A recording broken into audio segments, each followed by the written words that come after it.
proudly presents something the boxing game's missing. Hey, what's going on? Of True School Sports subscribers. We are live once again. Once again, we are live.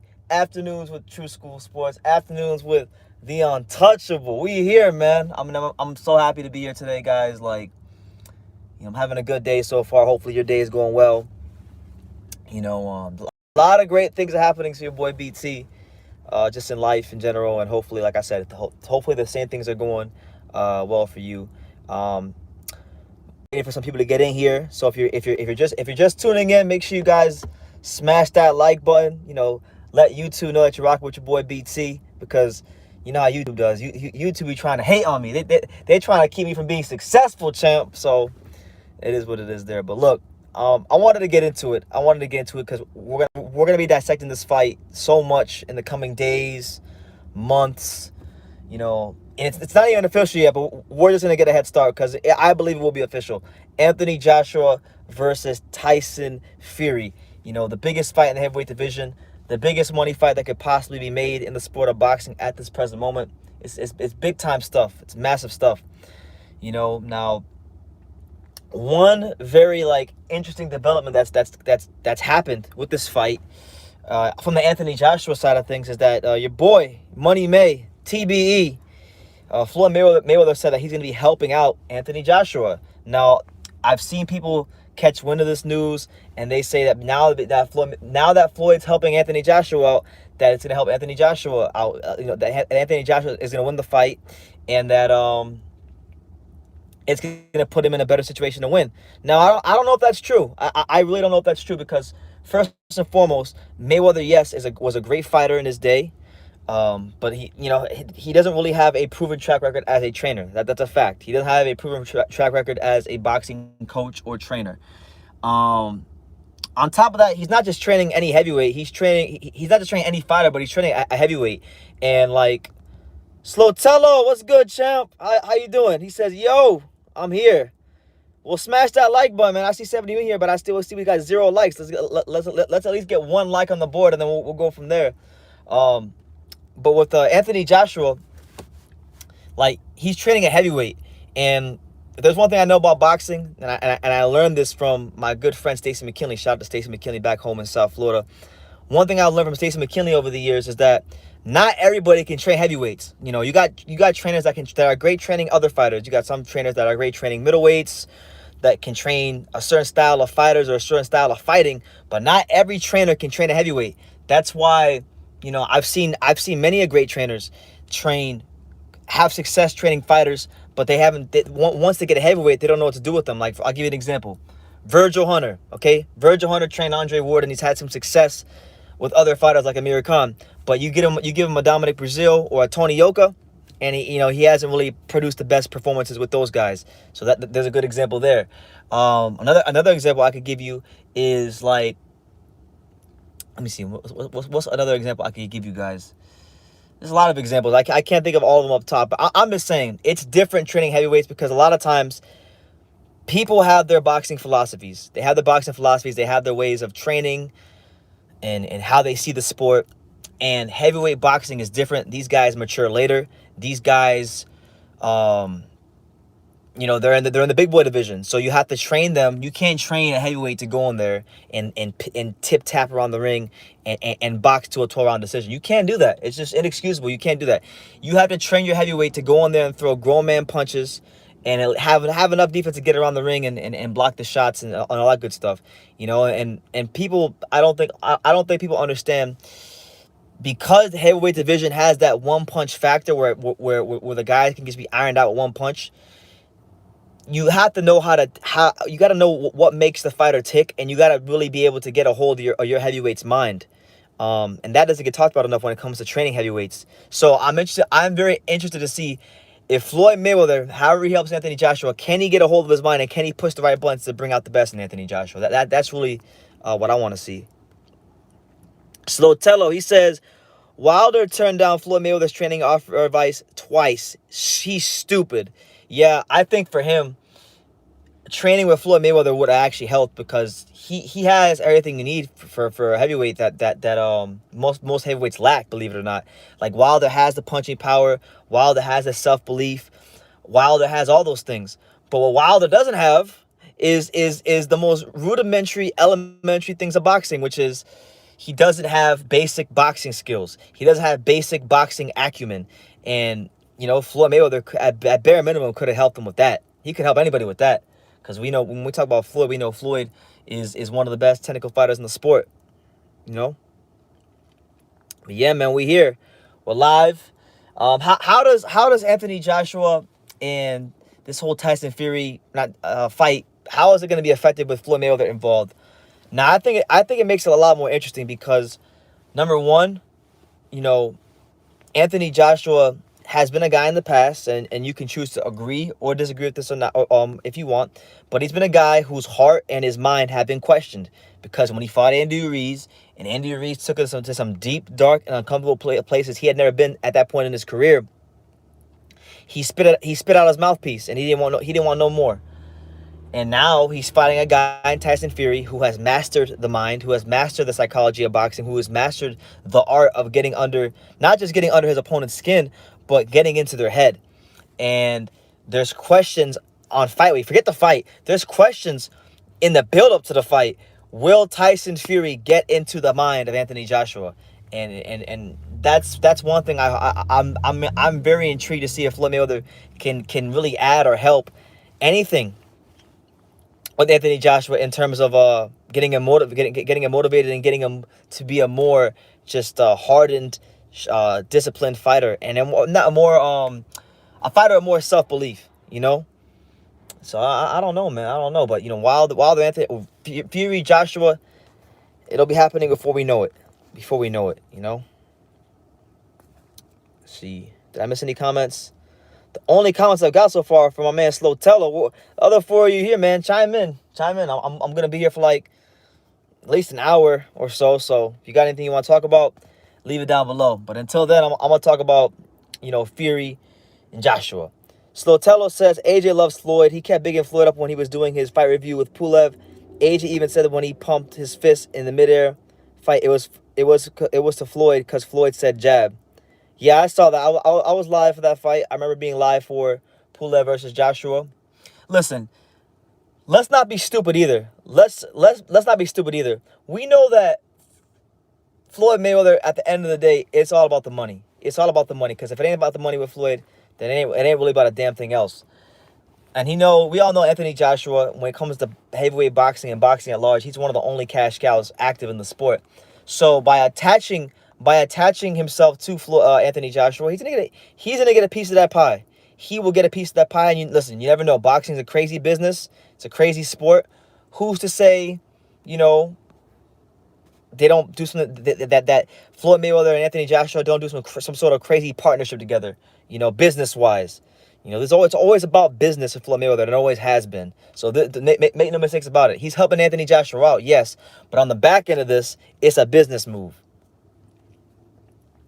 Shout out to my man 1SSS. He says Wilder don't need Floyd. He got Malik Scott. Yes, Malik Scott, the king. The king is here. Yeah, man. And yeah, Floyd did an interview a couple days ago, and he said that he talked to Anthony Joshua on the regular. I saw that. I saw where he said that. Listen, I'm telling you, I could definitely foresee a scenario in the future where you see a Floyd Mayweather, business wise, working with an Anthony Joshua. There's just too much money there for it to not happen. They seem to get along. They seem to really have a good chemistry. So why not? Why not? Hopefully it's something good for boxing. Christian Lewis, what's good, champ? He said, how's it going, BT? Listen, man, I've had an exceptional day. I'm having an exceptional day. I don't want to get into the reasons why, because I can't get into the reasons. I can't get into the reasons why on camera. But I'm having an exceptional day, man. Just one of the best first halves of a day I've had in a long, long time. And he said he's been loving the content recently. I'm glad, man. I've really been putting my best foot forward to give you guys the best content I can. Last night, I just did an interview, about a 1 hour and 15-minute interview with Rick Glazer. So be on the lookout for that. There's gonna be plenty of clips from that interview coming out. Rick's always fun to talk to. So yeah, man. Slotello says, you know how much AJ has to love Floyd to acknowledge him mid-fight? He was in the middle of a round and pumped his fist to Floyd Mayweather. Yeah, I saw that. You know, and that's always a dangerous thing. You know, it doesn't matter who you're fighting. You don't ever want to take your attention off what you're doing. But hey, I guess he felt comfortable enough, and he felt that Floyd Mayweather had told him something to earn his attention. So he showed him his respect. Glenn Avery, Major Key Boxing says, "What up, BT? What's up, Glenn? How you living? Hope you're doing good." You know, with Floyd, with Floyd, right? Another thing that I think Floyd could really help Anthony Joshua with, because Floyd Mayweather was a master at this. He was a master at this when he was fighting. Floyd was so good at changing rhythm, and he was so good at varying his punches, and he was so good at just not being robotic. And the thing with Anthony Joshua that I think could be one of his biggest undoings is the fact that he is robotic. You know, he's become less robotic, and I think he's maturing and he's making improvements to not be robotic. But he has that problem where he has been robotic in the past. And against Tyson Fury, being a 1-2 up the middle, regular fighter is not going to cut it. Which is why I think, stylistically speaking, as bad as Wilder's boxing skills may be, whatever you want to say about him, I think stylistically, Deontay Wilder was and is the harder fight for Tyson Fury, because of the fact that he's a gunslinger. His punches come from weird angles, and he's got that eraser. Anthony Joshua's got an eraser too, but he's got to put his punches together to knock you out. Wilder's getting you out of there at one shot, and it's a different sort of danger that Wilder brings to the table. Not to say that Anthony Joshua doesn't bring his own danger, his own kind of danger to the table, because Anthony Joshua, we talk about a guy that's 6'6" plus, throwing great combinations, a tall, good jab, educated jab, an improving jab. He's a dangerous fighter, and he's a consistent fighter. So, we're gonna see how Tyson Fury deals with him. Jairo Galvez, one of my favorite people in all the world. He says, shout out to him. He says, I'm going for the undefeated. 30 men have tried, 30 men have failed. 3 belts, but don't got the Ring magazine. That's right, Tyson Fury. We coming. That's right. So Teller wants to know, when did your recent Riddick Bowe video happen? That's actually the video that I just put out of Riddick Bowe. It's actually an old video from 2019. If you notice, I put the video in a vertical format, and the video is less than a minute, because YouTube has that new feature now called Shorts. And if you put your video in vertical format, less than a minute, your video has a chance to get on the YouTube short shelf, and if that happens, that video gets a lot of views. So I'm experimenting with that by using some of my old content. That's why I put the video out in that particular format. You know what I'm saying? Major Key Boxing with the $10 super chat. See, this is how you show love on True School Sports, aside from watching me, of course. But thank you, Glenn. He says, keep grinding, BT. Definitely one of the realists in the YouTube boxing community. I hope you and Pops are doing well. Me and Pops are doing great. I'm doing exceptional. I'm having one of the best days I've had in a long time today, honestly. I got a really good phone call earlier. And, yeah, I'm just happy. I'm happy, man. As far as Pops, I haven't seen Pops in, what is it? We're going on 3 weeks now. I've been texting for 3 weeks, about 2-3 weeks already. So, from what I hear, he's doing good. He's telling me he's doing good. So yeah, man, we're doing all right, man. Just trying to continue to improve True School Sports as much as possible for the people that do watch us, like yourself. But yeah, that Riddick Bowe thing, I'm experimenting with the YouTube Shorts thing, because it's good for the channel. It's good to help it grow. And I've already experienced some success there with the YouTube Shorts, because I had that Earl Spence video with Salt Bay that I uploaded, and it has like almost 60,000 views. So just that's been a blessing. Slow Tello says, Wilder a tougher fight for Fury. Did you not see the last fight? I did see the last fight, and I think Tyson Fury will beat him again anytime they fight. But I still think Deontay Wilder is a tougher fight for Tyson Fury, because doesn't matter if he dominates him for the whole fight. There's always that danger that he presents. I don't think Anthony Joshua presents the same kind of danger. He presents danger, yes. He's big, he's strong, he's consistent, very well experienced heavyweight. But Anthony Joshua has to really, in my opinion, he's not gonna get Fury out of there with one shot. He's gonna have to put combinations together and really outmuscle him to beat him. Could he outbox Tyson Fury? No, I don't think he can, but he could try. I was interviewing Rick Glazer last night, and I haven't put it out yet, but he said something he said something so profound about this fight and this matchup in a way that I haven't thought about it, and I wanted to share it with you guys. He said that when you get a fight like this where it's a really even fight going in, you got one guy who's, both guys are great fighters, both guys are A-level, both guys are creme de la creme. When you got a fight of this magnitude, the two things you want to look for is who is better in terms of their feet, and who is the natural fighter. And when we say natural fighter, like who was really born to fight, because there's guys that come into boxing that are natural fighters, and there's some guys that had to be manufactured and molded to fight. Tyson Fury is a natural fighting man. He tells you, he said that many times. He's a fighting man. He comes from that gypsy background, and he's a fighting man. Nobody ever had nobody had to teach Tyson Fury how to fight.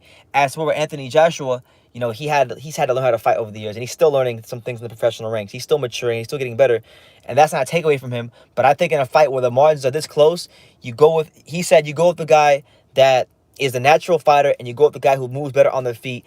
And those two descriptions describe Tyson Fury in this scenario. So, I thought that was great the way he put it. And listen, personally, I don't think Joshua or Wilder is going to be a hard fight for Tyson Fury. I think the guys that are going to be hard for Tyson Fury to beat are the guys that are coming up behind those guys, like Hergovic, Joe Joyce. I mean, even though Joe Joyce is slow, like them guys, I think those guys would pose a bigger problem stylistically for Tyson Fury than Anthony Joshua, because people can say what they want about Joe Joyce, right? They say he's slow, they say he's robotic. But Joe Joyce is strong. He's 6'6". He's got the size to match him. He's got the amateur pedigree. He's got the stamina. And he's got the physical strength to really make that fight interesting. Hergovic's got the size. He's got the reach. He's got the range. He's got the power. He's got the athleticism. He just doesn't have the experience yet. But I think those two right there in particular, those guys are going to give Tyson Fury a tougher fight than Anthony Joshua. That's just my opinion. Unbiasedly. Because I like Joshua. I like Joshua so much that there's been points on my channel where I've been accused of being an Anthony Joshua fanboy, believe it or not. But that's just how I see it from a boxing standpoint. Slow Teller says, this will be Riddick Bowe versus Evander Holyfield. AJ is Riddick Bowe, and Fury is Evander. Hell no. No, absolutely not. No way, no how. Anthony Joshua is a lot of things. He's strong. He's got power. He's marketable. He's whatever. He's a gold medalist. But Evander Holyfield. He is not. Evander Holyfield. He is not. Let's cut the chit chat. He is not Evander Holyfield. There's only one Evander Holyfield. Oh my God. There's only one Evander Holyfield. See, it don't sound as good when you do it for American fighters, because we got it don't sound as good. But listen. Oh, no, he said he was Bowe? Oh, shit, he said he's Riddick Bowe. Fury's Evander Holyfield.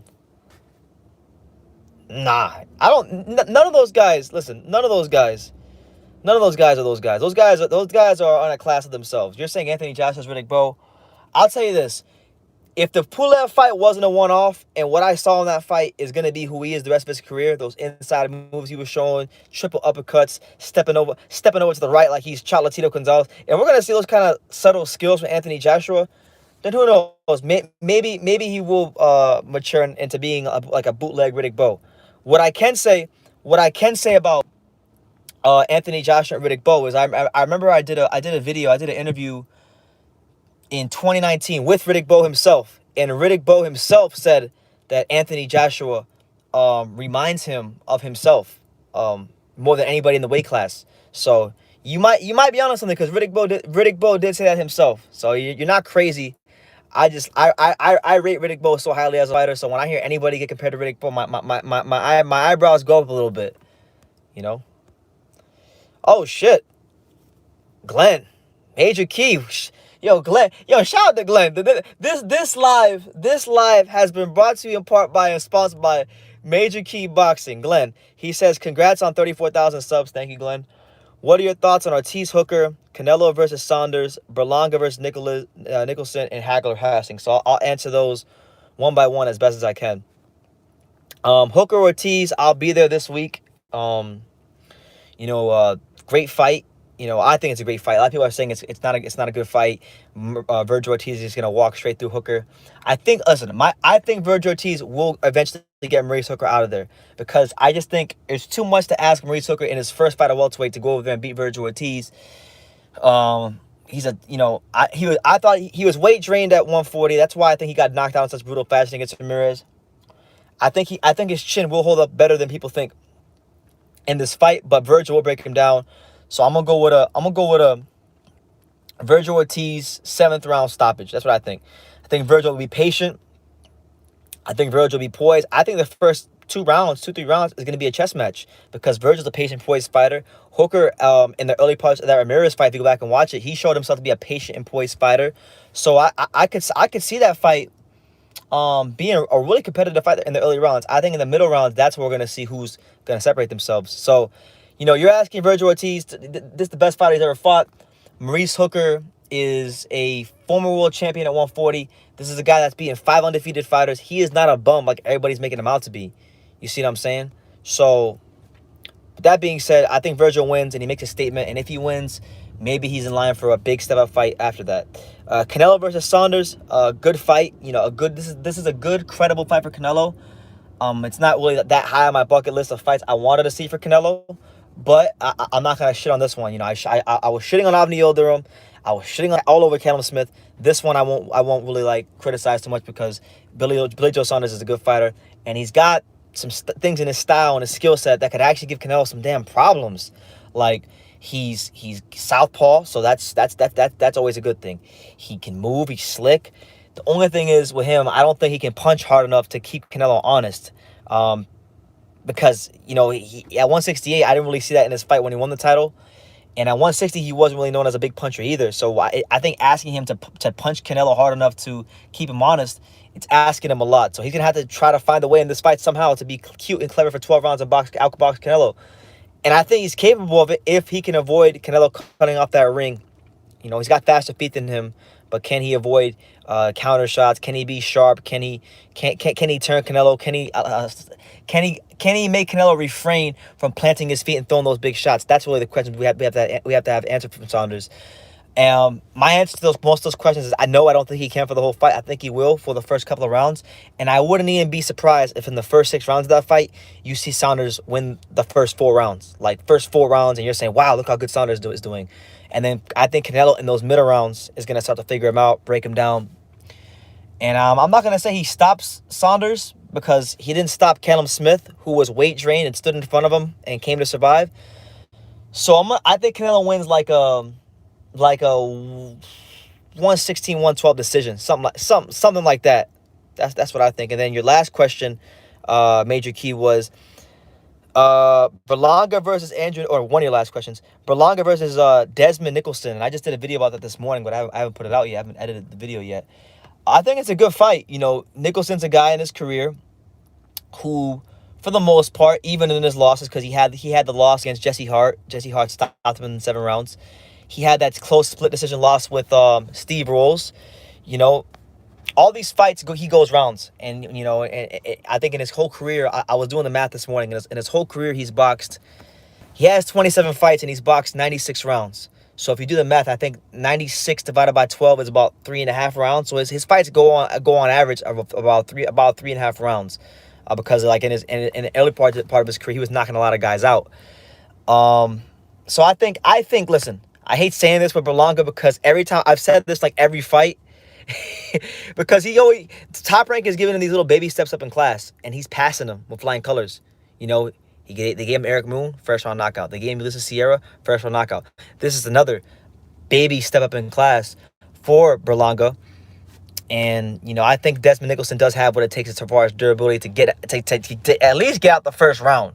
So this might be it. But listen, y'all must admit, this Berlanga first round knockout streak, this is the greatest streak we have seen in professional sports since the Undertaker at WrestleMania. Remember the Undertaker when he was winning all those fights and tombstoning everybody at WrestleMania? That's Berlanga right now with these first round knockouts. It's been sensational. So yeah, I think Berlanga beats Nicholson first round. I'm gonna say no. I'm gonna say no. This is where the streak comes to an end. But I think he stops him within 4 rounds.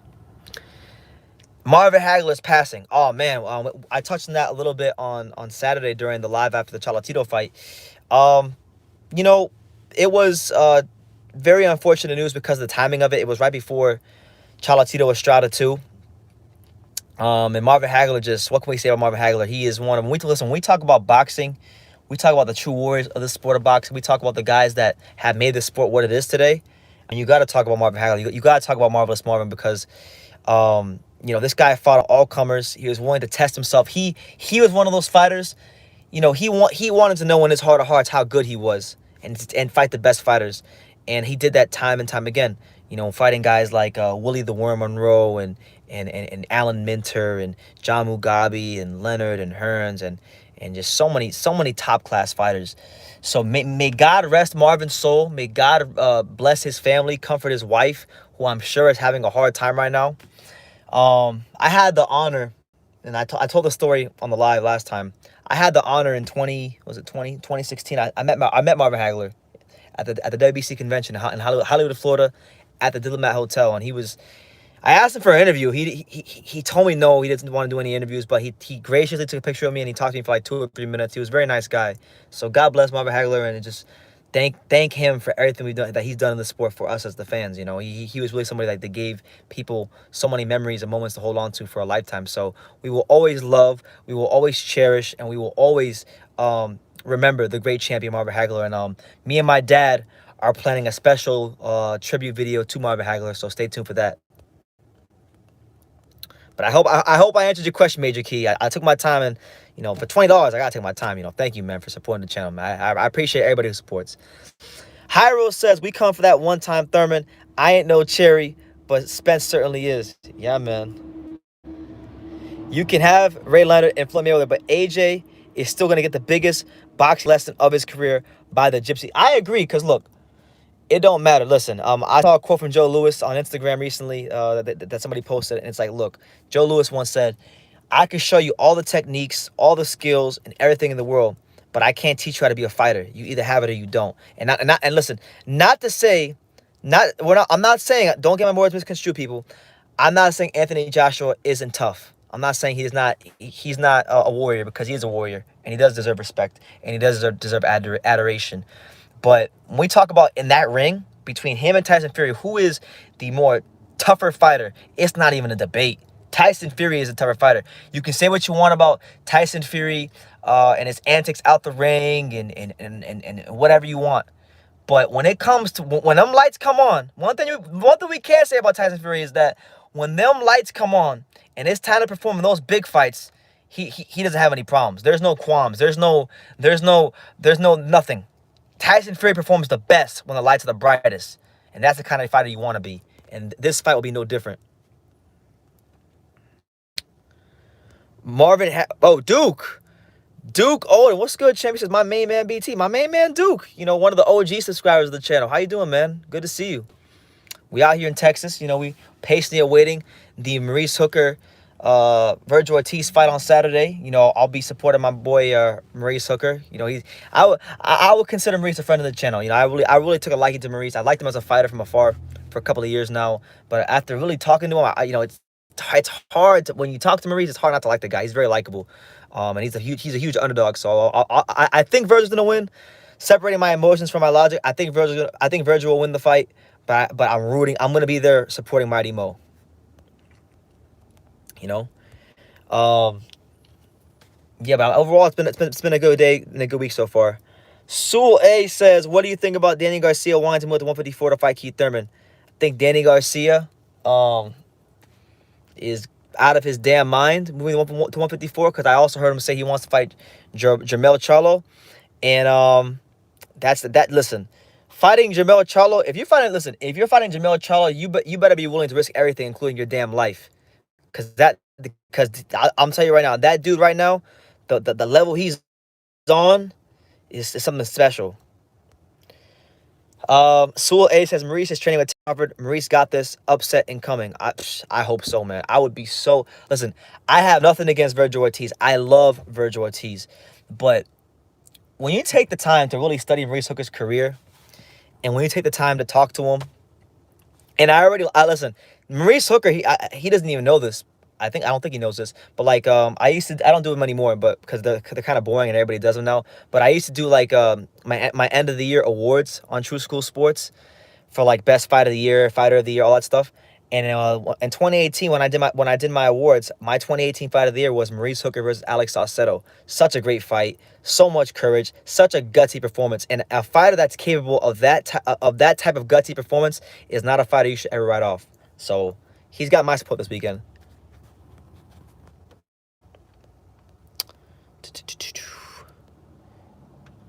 But yeah, as far as Danny Garcia moving up, I'm not too. That doesn't really do anything for me when I hear it. King Kong says Fury and Billy Joe Saunders will be undisputed champions this year. We'll see, man. You know, we'll definitely have to wait and see what happens with Billy Joe and Tyson Fury. Shout out to everybody here. Make sure y'all smash that like button if you're tuning in. It's your boy BT, the Untouchable, True School Sports Empire. Let me know where you're watching from in the comments down below, and I'll give you a shout out. Let's see where we're at. Let's see. Yeah, Maurice has been training with Crawford, and I'm hoping to see. I'm looking very forward to seeing what kind of changes he comes into the ring with, because Maurice Hooker has had a year and a half with Brian McIntyre in camp, so he's had a lot of time to not just train with Terrence Crawford, but really get some new habits. Because Maurice Hooker's a guy that likes to fight. He's a warrior, man. He's a straight warrior. And one thing that makes me respect Maurice Hooker so much is he had one quote in our interview that I thought was really, really profound. He said, "I'm just trying to bring back the old days where the best fight the best, and fight the best, and to be the best, you got to fight the best." And that's one thing he said in my interview. And that's one thing he said in all of his interviews. And you got to respect a guy like that, So like win, lose, or draw, Maurice Hooker is going to be a fighter here on True School Sports that gets his just due. Absolutely. He's got his just due for his fights in the past with Saucedo and Flanagan, and even his fight with Ramirez, which he lost, but he boxed very well in that fight before he got knocked out. He's definitely not someone to play around with. Thank you, Major Key. Thank you. Sewell A says Virgil Ortiz is also ranked number 2 by the WBO. With a win, they will definitely move him past Sean, since Sean hasn't fought in a while. And Ortiz said he's serious about getting a Crawford fight. Absolutely. And, let's just say, right, if Virgil Ortiz, let's say he knocks the shit out of Maurice Hooker, and it's an embarrassing, destructive knockout of Maurice Hooker, that's Terrence Crawford's friend.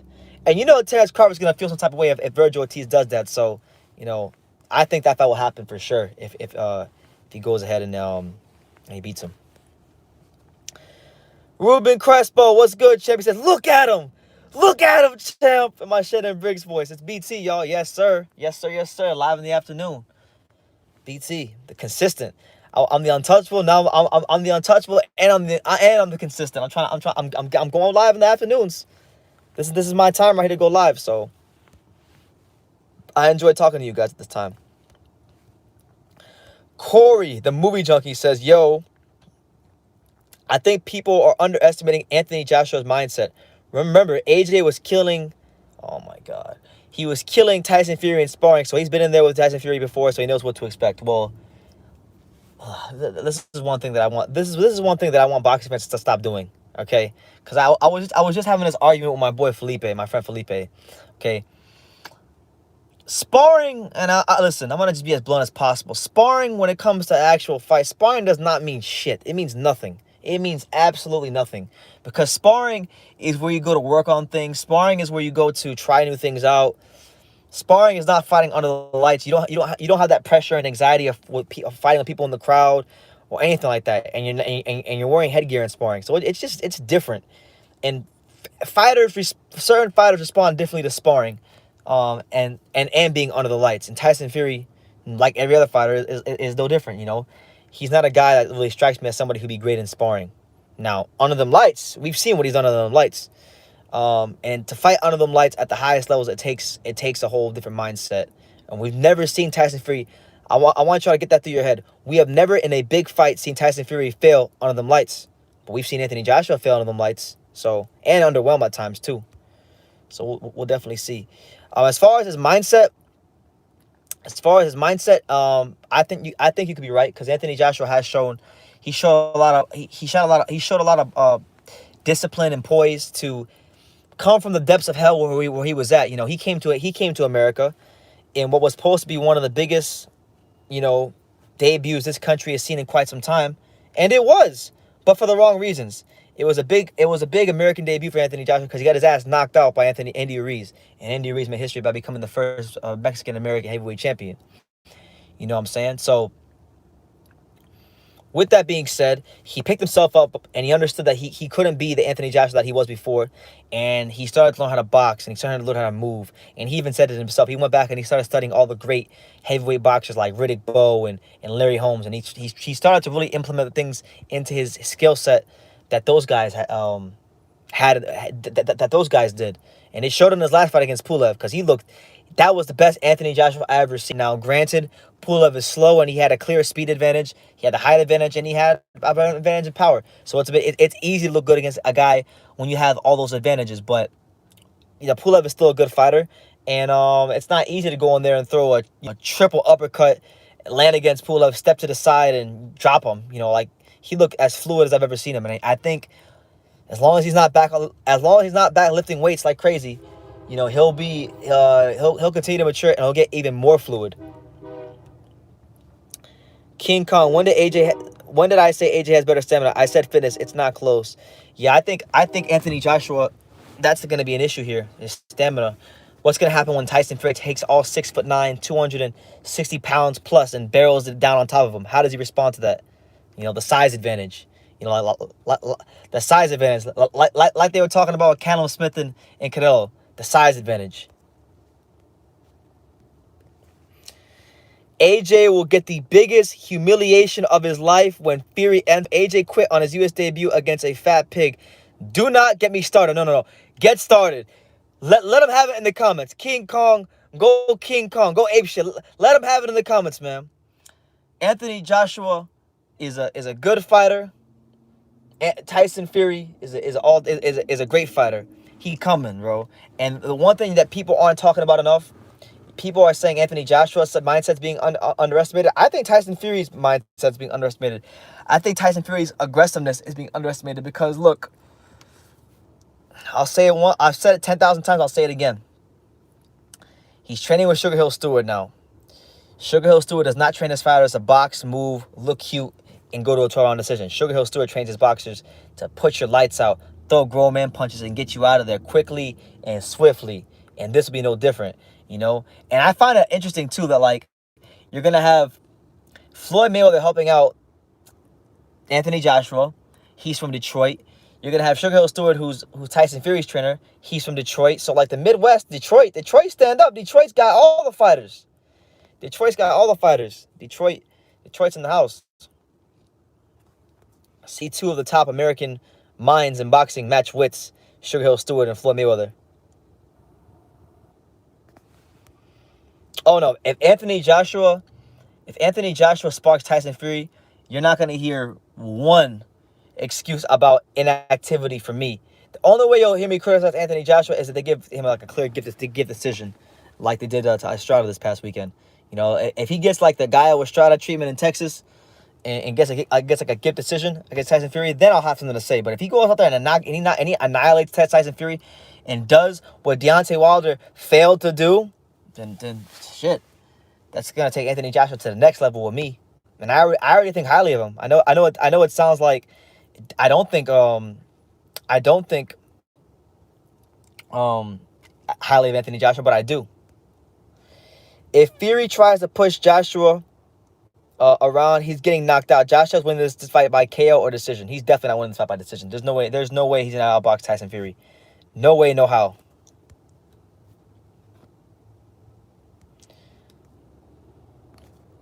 And here goes Pancho Villa back on that straight BS. He said, "Shout out to Juan Estrada," and I'm not reading the last part of that comment because that's not what he is. There's only one guy on this channel and there's only one guy that's referred to as that name, and that's Roman Cholatito Gonzalez, aka the Picasso of boxing, aka the real TBE Cholatito, the guy that won and then put on a defensive masterclass on Saturday. You know, parrying punches, showed just a beautiful display of parrying punches and inside, just defense in the pocket. Corey the movie wants to know who I got between Terrence Crawford and Errol Spence. I got Terrence Crawford. I think a lot of people, when it comes to Terrence Crawford, they say that Errol Spence is too big for him.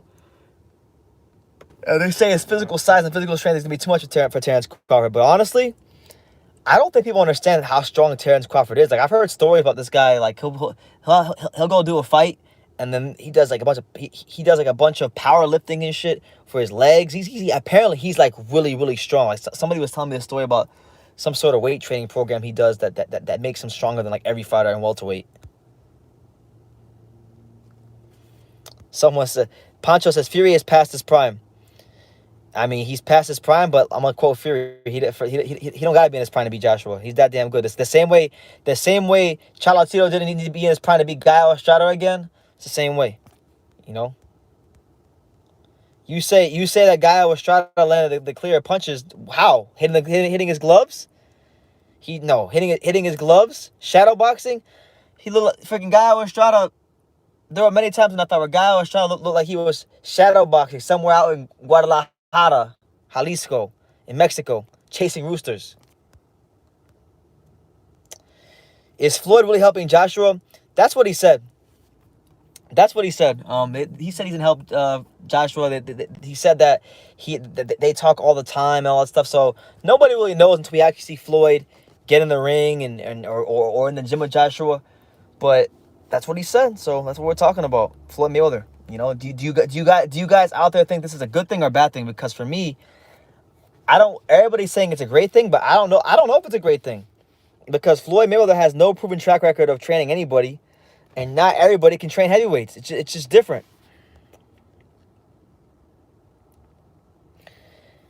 Have you seen Fury lately? He looms skinny in the face. He's losing weight to box. He knows he can't bully AJ like Wilder did. Yeah, we'll see. We'll see come fight night. Honestly, look, they can pick the fight. He can fight whichever way he wants. He could outfight Anthony Joshua going forward. That'll knock him out, or he could outbox Anthony Joshua on the back foot. It really doesn't matter which way. It doesn't matter which one he picks. He's gonna win. He's the better fighter all the way around. All the way around. Battle Rifle, shout out to him. He says Floyd is not going to turn Anthony Joshua into Lennox Lewis, so I don't think it matters much. Yeah, me neither, but a lot of people seem to think it does matter. So that's why I'm sitting here in a car somewhere in Texas talking to you guys about it. Even if Fury was 39, he would beat AJ. Fury is light years ahead of these garbage heavyweights. That's what I'm saying. Tyson Fury, as far as the guys in the top 5, top 10, he's the only heavyweight in the top 10 that I believe could compete in the 90s and actually get some wins. You know, or in other eras of boxing. I'll tell you this. Wilder wouldn't have lasted in the 90s. Riddick Bowe, Lennox Lewis, Tyson, Ike Ibuchi, these guys would have ripped Wilder and Joshua new assholes. No, so Tyson Fury, he's just different. His combination of toughness, size, nimbleness, and self-belief, it makes him one of the best heavyweights ever, in my opinion. Ever. Not just now, but ever.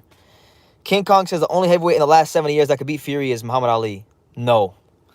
Riddick Bowe, the 1992 version of Riddick Bowe would beat Tyson Fury. He would beat the shit out of him, actually. Honestly, he'd beat the brakes off him. The guy that fought Holyfield in the first fight would beat Tyson Fury.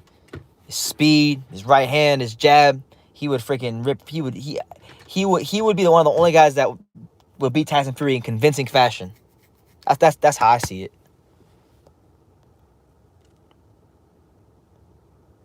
Pancho Villa said Fury at his best will get killed in the 90s. We don't know, man. I'm not even so sure if we've even seen the best of Tyson Fury.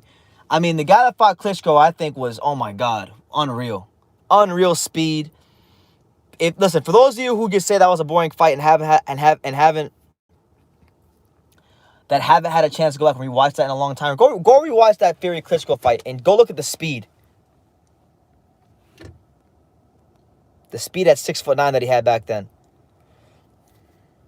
Tyson Fury is always the underdog in big fights. AJ is the underdog in this fight, so I think he will have more of a killer mindset than Tyson because he is already expected to win easily. That's the interesting thing, you know. Tyson Fury he doesn't seem to perform as well in the fights where he's looked at to be the favorite. Because, you know, when he fought Otto Wallin, didn't perform well. When he fought early in his career, John McDermott, didn't perform well. When he fought Nevin Pajic, didn't perform well. When he fought Steve Cunningham, you know, you knocked him out, but he had his problems. So we'll see. Jairo Galvez says, shout out to Publix, better than every sub ever if I try it. Better than Subway if I try it. Jairo, if you ever come to Florida, bro, I got you. Listen, Jairo, if you ever come to Florida and I'm in Florida, I will take you to Publix myself because you have been a loyal subscriber here to True School Sports. You have been a great friend. You have been someone fun to talk to and when I call you and stuff. So when you come to Florida, champ, I got you on the Publix chicken tender sub. King Kong says, AJ ran away in the rematch against Ruiz. Embarrassing. It was like running from a fat pig. See? See that? The 2-year layoff hurt Fury. Before that, he was the best heavyweight in the world. Fury is a shell of himself. How is he a shell? This guy just knocked out. This guy just fought the hardest puncher in the division and walked him down like he was fucking Gerald McClellan and James and Thomas Hitman Hearns, Kronk gym fighters. And you want to sit here and say he's a shell of himself? I'm not gonna go that far. Tyson Fury is the best heavyweight in the world by a good margin until proven otherwise. That's how I see it. Because when he fought Klitschko, who was the longest reigning heavyweight champion that boxing seen since Larry Holmes, beat him easily. When he fought the hardest puncher in the heavyweight division, who everybody was saying was this and was that, he went right up to him and knocked his ass out and took his soul. And the guy has been the same since. He beat him so bad that this guy became a conspiracy theorist. He became the black Alex Jones of boxing. All these conspiracy theories he keeps coming up with. And I like Alex Jones, for the record. I like Alex Jones, but come on.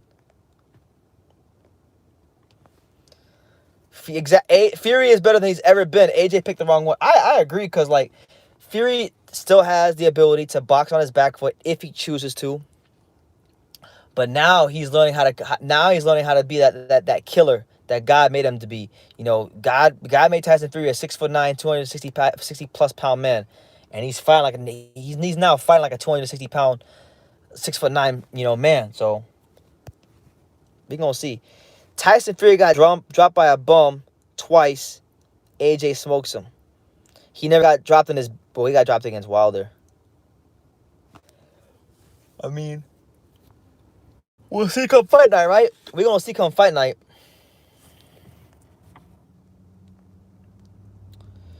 Fury said AJ has no chance against Ruiz in the rematch. Then when AJ scored Ruiz, it was, AJ ran and Ruiz was fat. LMAO. Most of Fury's fights are boxing. What's the problem with AJ boxing? I had no problem with AJ boxing. I thought when he fought Ruiz, I called it a masterclass, and people told me, it wasn't a masterclass. I said, yes, it was a masterclass. His ability to use the ring, his range, his size, his speed.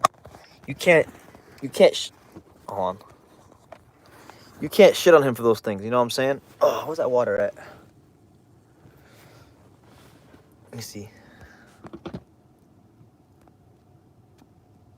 If Billy Joe Saunders has Ben Davison, it's over. He lost. You know, I'm glad you brought that up because I'm seriously reconsidering my pick in the Josh Taylor Ramirez fight only because Ben Davison is Josh Taylor's trainer. I'll put it to you like this: if Josh Taylor beats Jose Ramirez to become undisputed champion with Ben Davison in his corner, he should go to the Hall of Fame. Ben Davison is trash. 1 second, guys. Hold on. I gotta get my water. My mouth's dry. Hold on.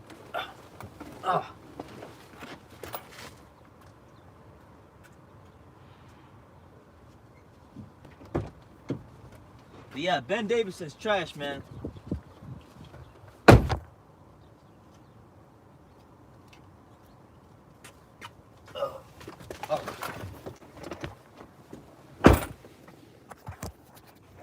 Alright.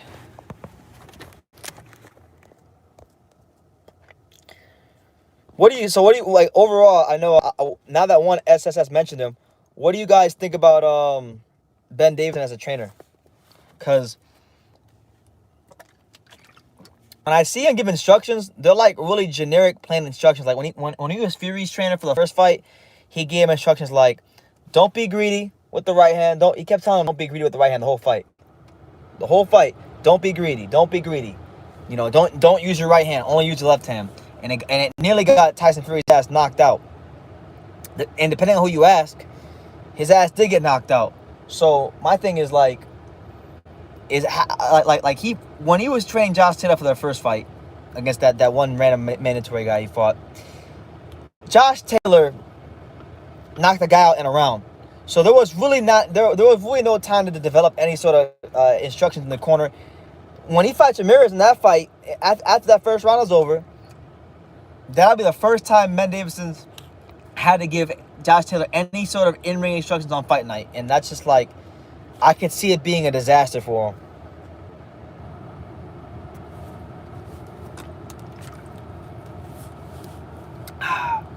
I don't know, man. I seriously question Floyd Mayweather being able to help heavyweights out.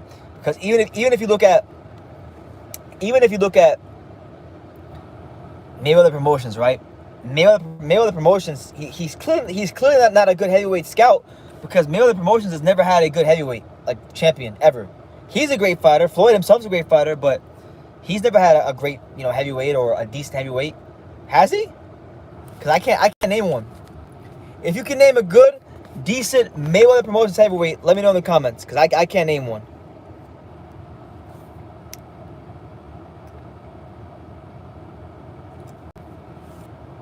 King Kong says Billy Joe has wanted this fight for years. Canelo hasn't fought a boxer like Billy Joe since Mayweather. So, yes, Billy Joe Saunders beats Canelo. I'm gonna tell you this. If there's a possibility I might go to that fight in person as a fan. I'm gonna go to that fight that night. Listen, I'm a proud American, stars and stripes all day, but I'm gonna go to that fight and I'm gonna have my British flag. I'm going to buy a British flag for that fight, and we are going to support Billy Joe Saunders, because Billy Joe Saunders has a chance to really rid boxing of this freaking flat-footed counter-punching hype job known as Canelo Alvarez, who's been schooled already. The media promotes him like he's never lost, and they act like he's not ducking Jamal Charlo and Demetrius Andrade and Bivol and Benavidez. He's ducking everybody. So I'm going for Billy Joe. I'm with Billy Joe. This past weekend I was Nicaraguan. When Chalatito fought.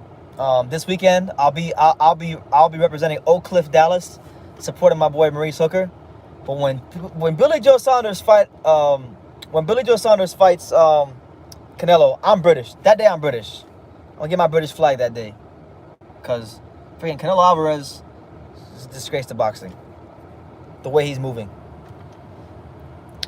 Jordan Gordon says Lara is better than Billy Joe Saunders. He is, but I think he's got the same stylistic problems. He prevents some of the same stylistic problems that Canelo experienced when Lara fought him the first fight. Man, King Kong's a confident guy. He says, I already put my money on Billy Joe Saunders to beat Canelo on points, wipeout. He said a wipeout. So you saying what, 12-0? Shut up. Yeah, right.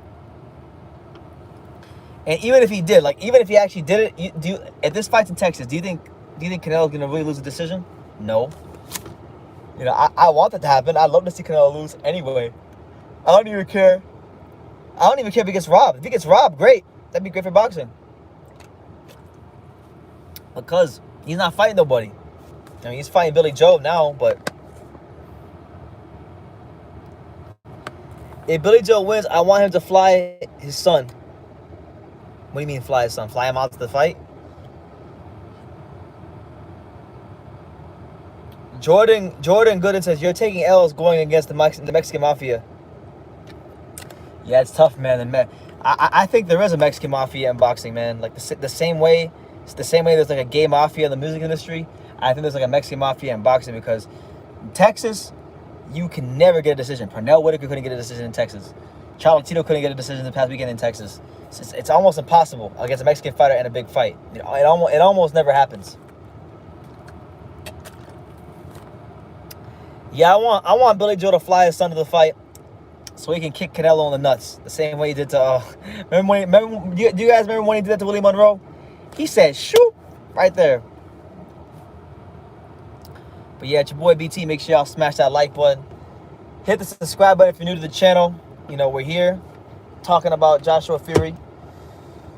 You know, we can talk about whatever you want. So anything you guys want, I'll be here for like another 30 minutes, and then I'm going to head out.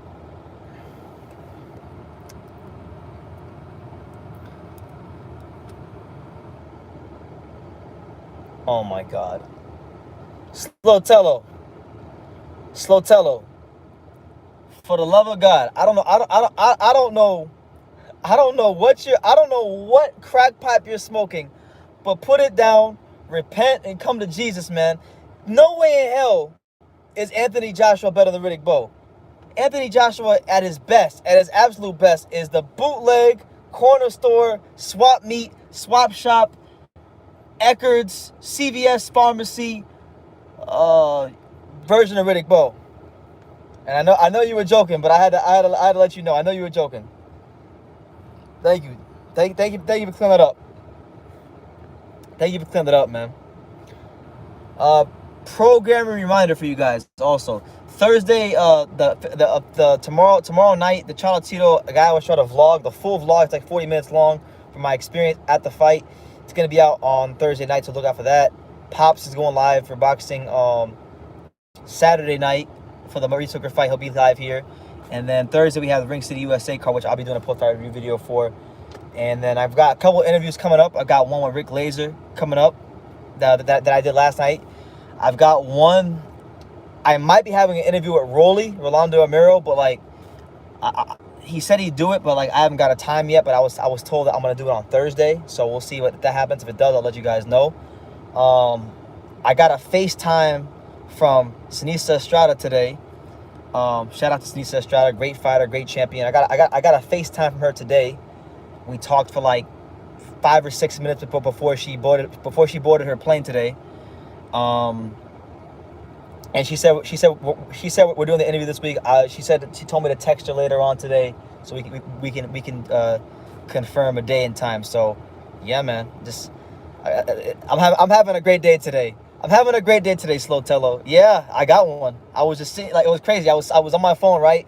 I was reading an article about, I think, like Muhammad Ali or something. I was reading a boxing article, and then boom, right there, I got the FaceTime, and I ran right outside to take the call. So I was pretty gassed about it. He said FaceTiming right now. Nah, bro. Number one, I'm on my iPhone, and two, she's probably in the air on the plane somewhere. And if I did FaceTime, I would never do it when I'm live on YouTube. No way, never that.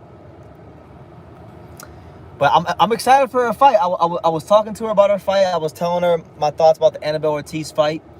You know, and you know, I was telling her some of my thoughts about the Annabelle Ortiz fights, some of the strengths and weaknesses I see, and she agreed. She agreed with what I was saying, and she took a lot of what I said, you know, and was listening to me. So, you know, I think we're in for a great Saturday night of boxing. You know, aside from Virgil and Hooker and Sneese on that card, you got the Rincon brothers. You got George Rincon fighting. You know, you got him fighting. You know, it's gonna be a lot of good fighters. Slotello says have her on a live. He wants me to have her on a live stream so we can ask her questions. The last time I had her on a live stream, it was a disaster. The last time I had her on a live stream, she was having a bunch of internet problems and whatnot. I could try it again.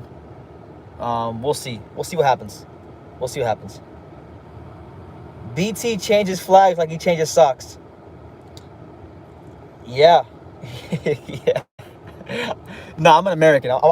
Listen, I'm a freaking American patriot, stars and stripes all day. But when it comes to Canelo, he ain't fighting none of the American fighters. So, you know, I'm gonna support Billy Joe because I really want Canelo to lose. It's not gonna happen because I don't think Billy Joe can knock him out, and they're gonna fight in Texas. But, you know, I'm Puerto Rican, Dominican, Cuban, and 5% Nicaraguan after Saturday night. BT, you should rent a Jeep when she comes to Texas. Oh my God, nah, keep those jokes for the phone, Hyro. I'm praying she backs AJ versus Fury. We already talked about that. She's picking Fury. She's picking Fury. She's picking Crawford versus Spence, and she picked Lopez versus Lomachenko. So she's smart. She's a smart girl. What if Ortiz Hooker goes to decision and Hooker gets robbed? Oh my God, bro. If Hooker gets robbed in his own hometown and I'm here,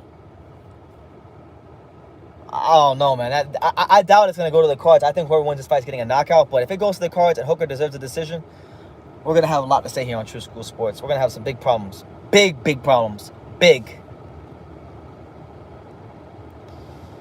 Yeah, she's picking Fury. Because she's smart. She's smart, man. She's a winner. So she goes with the winners. I asked her, what did she score the Cholatito Estrada fight?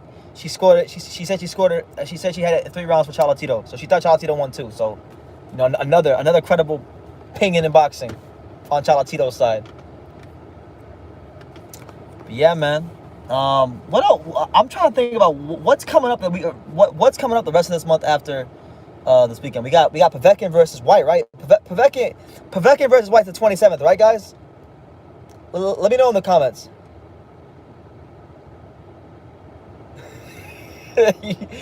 Slow Teller, you funny, man. He says, ask her who's better looking. I bet you it's not close. I'm not gonna ask her that question. Yeah, Povetkin versus White's the 27th. They're fighting in Gibraltar, which is weird. Eddie Hearn's just like, it's like freaking Mortal Kombat. He's just picking different venues like it's Mortal Kombat. He's going all around the world. He's going to Miami. He's going to Dallas. He's going to freaking San Antonio. He's going to Uzbekistan. Did you guys see that? I don't know if you guys saw that. His next fight, he's gonna have one of his next cards. Matchroom Boxing's literally putting on a card in Uzbekistan with all the Uzbekistan fighters. You're gonna have what's his name? Madrimov on the card. He's co-main event. You're gonna have Mirjan Akhmadaliev defending his titles in the main event. His unified titles in the main event. He better enjoy him, because when Angelo Leo gets his hands on him, he gonna get his ass beat again, just like he did in sparring. You're gonna have Shakram Giashov, who's a good welterweight prospect. You're gonna have some. It's gonna be an interesting occasion to see a boxing card in Uzbekistan. I've never seen big time boxing of any sort in Uzbekistan. So, good stuff for Eddie Hearn. Eddie Hearn is actually doing one of the things that I was hoping that he would do when they first started the zone. And they gave him all this money, which is go to different venues, go to untapped boxing markets, and that's what he's doing. So all you can do is give him credit. BT, I want to see Sinisa fight Estuco Tada. That would be a great fight. Oh, yeah, that would be a hell of a fight. Estuco Tada, for those of you who don't know, long, rangy southpaw, speedy, got good boxing skills. I think she would give Sinisa a really good fight, so that I could see that. I thought you said sparring doesn't matter. Interesting. Well, you know what? It doesn't matter, but I use it as an analogy. I didn't say that he was gonna beat him because of sparring. I just said he's gonna beat his ass like he did in sparring. And unlike the Joshua and Fury sparring, which is all just hearsay, all we have is an interview where Tyson Fury said that Anthony Joshua did really good in sparring against him. I can actually go on YouTube right now and I could type in Angelo Leo versus Mirjan Akhmadaliev sparring session, and I could find video evidence for Angelo Leo beating his ass in sparring. I can't find no video evidence of Tyson Fury getting his ass beat in sparring by Joshua. Only that one interview. And he could have just been being humble to big the guy up at the time, because at the time Anthony Joshua was a nobody, except a random young pup in the game.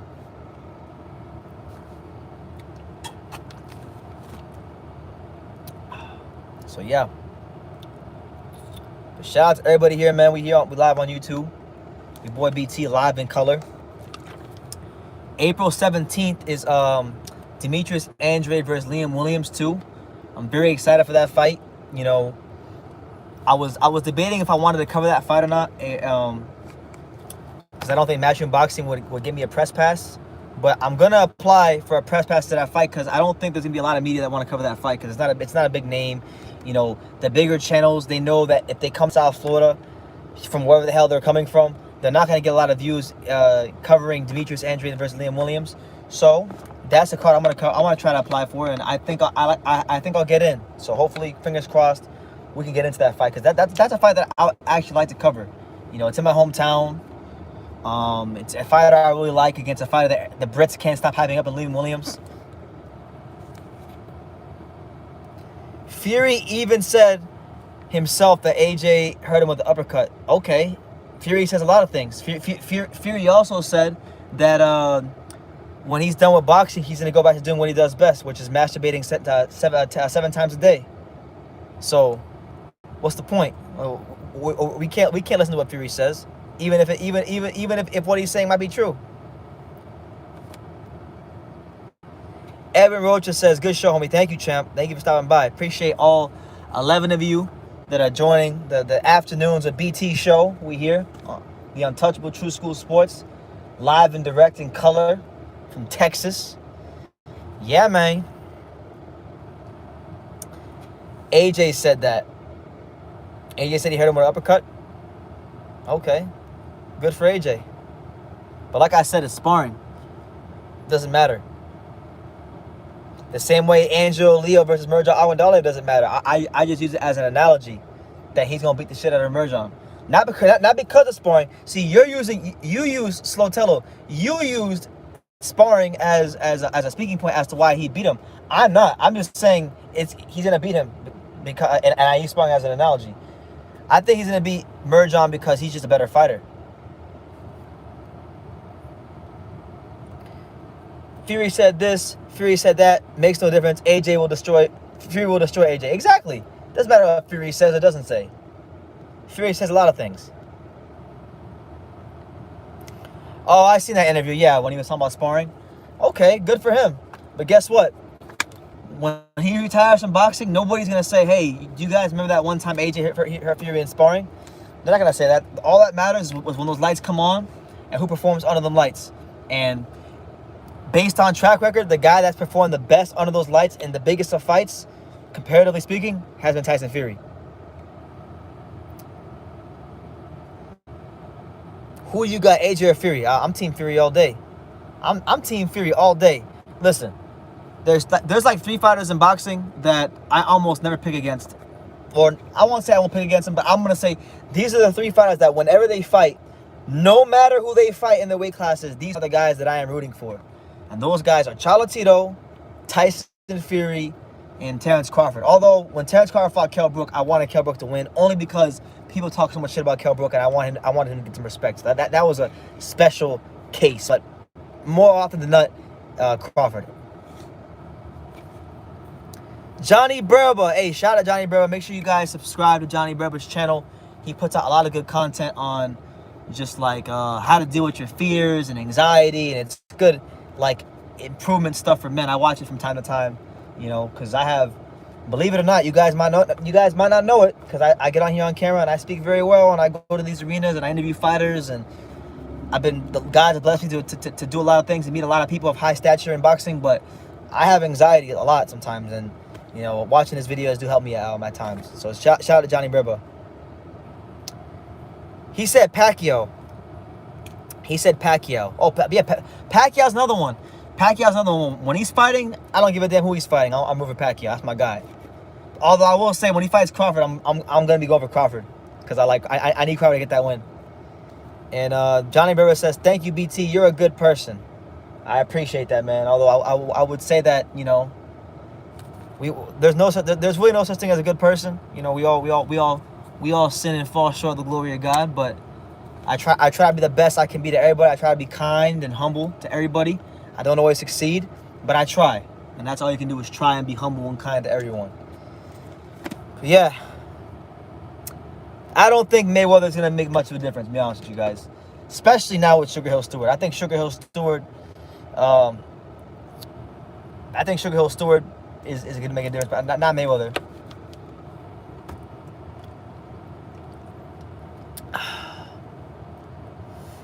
I started watching boxing because of Floyd.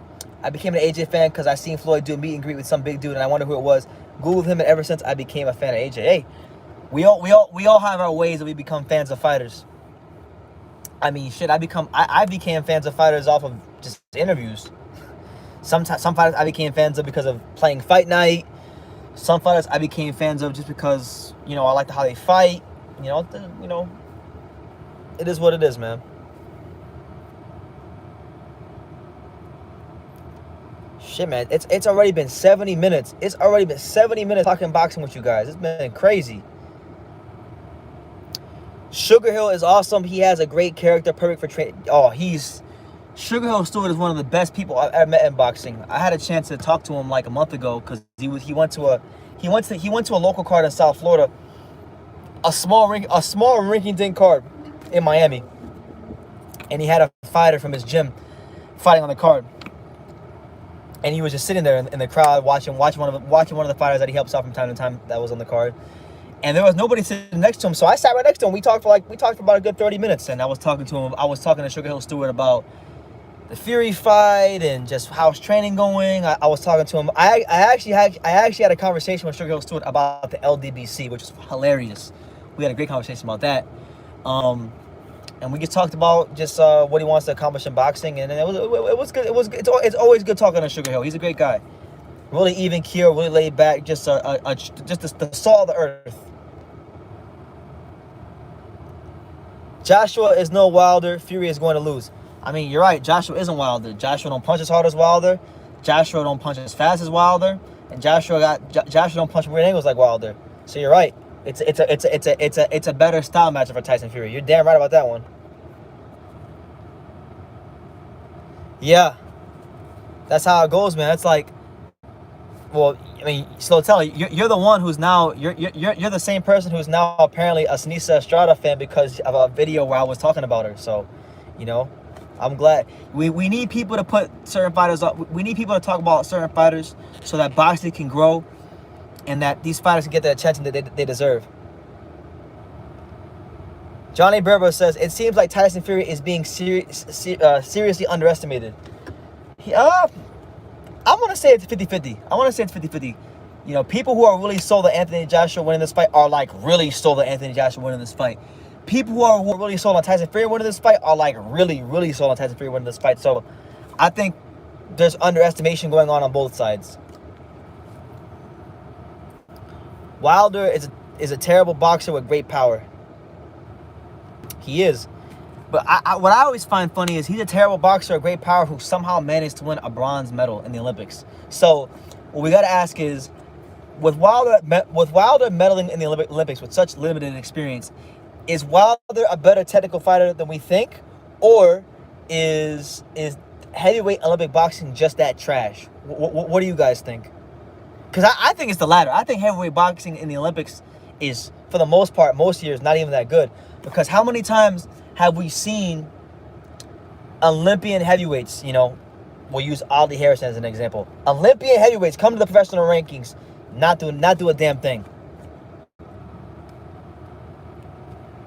Slotello says, go Sinisa Estrada. Have you even watched any of her fights? And if you have, which ones have you watched?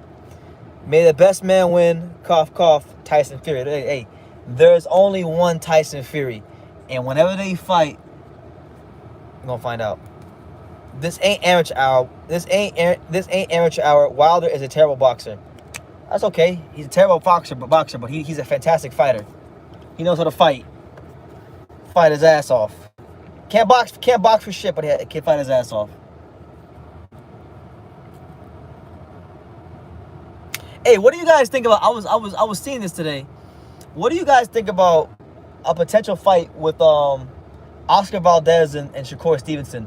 Because Oscar Valdez and Shakur Stevenson, they both been talking about fighting each other. Yesterday, I was hearing that there are negotiations. Now, today, I saw an article where Lomachenko basically stated that, you know, Devin Haney didn't send him a contract, and he wants that Devin Haney smoke.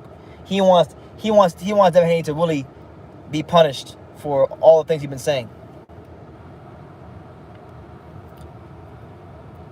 Most Olympic gold medalists don't become professional world champions. That's true. They don't, because it's all pity pat stuff.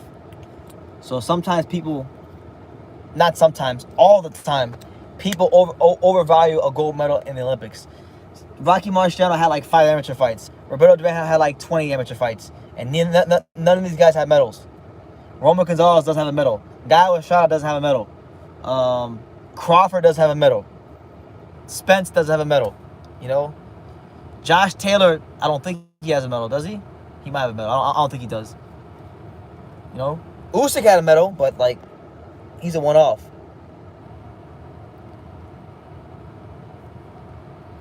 Sinisa, wait, SS. Who's SS? Oh, Sugar Hill Stewart. Oh yeah, Sugar Hill Stewart is like, I'm telling you, I've been blessed in my life going to a lot of gyms all across the world, in America mostly, and I've seen some of the greatest trainers ever in action, coaching their fighters. I've seen Stacey McKinley in action. I've seen, you know, Pedro Diaz in action. I've seen Jorge Rubio in action. You know, I've seen, you know, a lot of world-class trainers in action training their fighters. But I would say from what I've seen, the greatest teacher of boxing I've seen is Sugar Hill Stewart.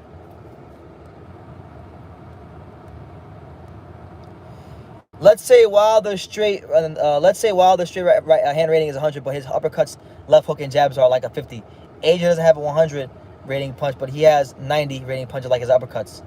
He has more now. Yeah, you're saying Anthony Joshua is a more well-rounded puncher, which I think is fair. I think he is a more well-rounded puncher than Wilder, but Wilder just knows how to land that one punch, that one specific punch.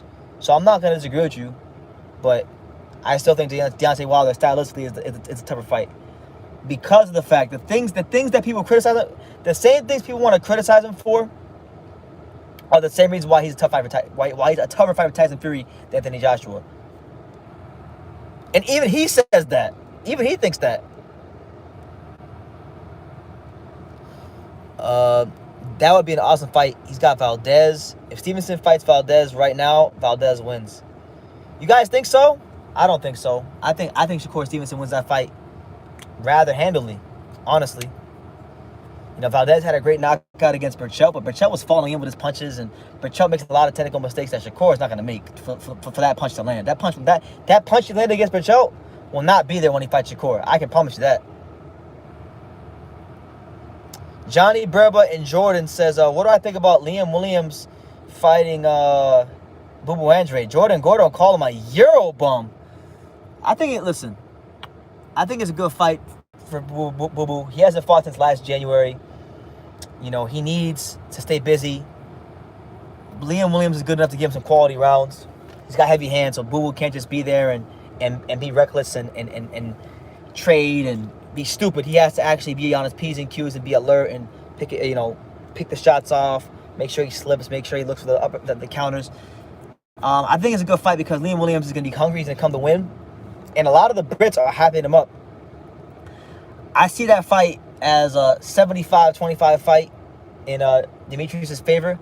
I give Liam a 25% chance because he punches hard. And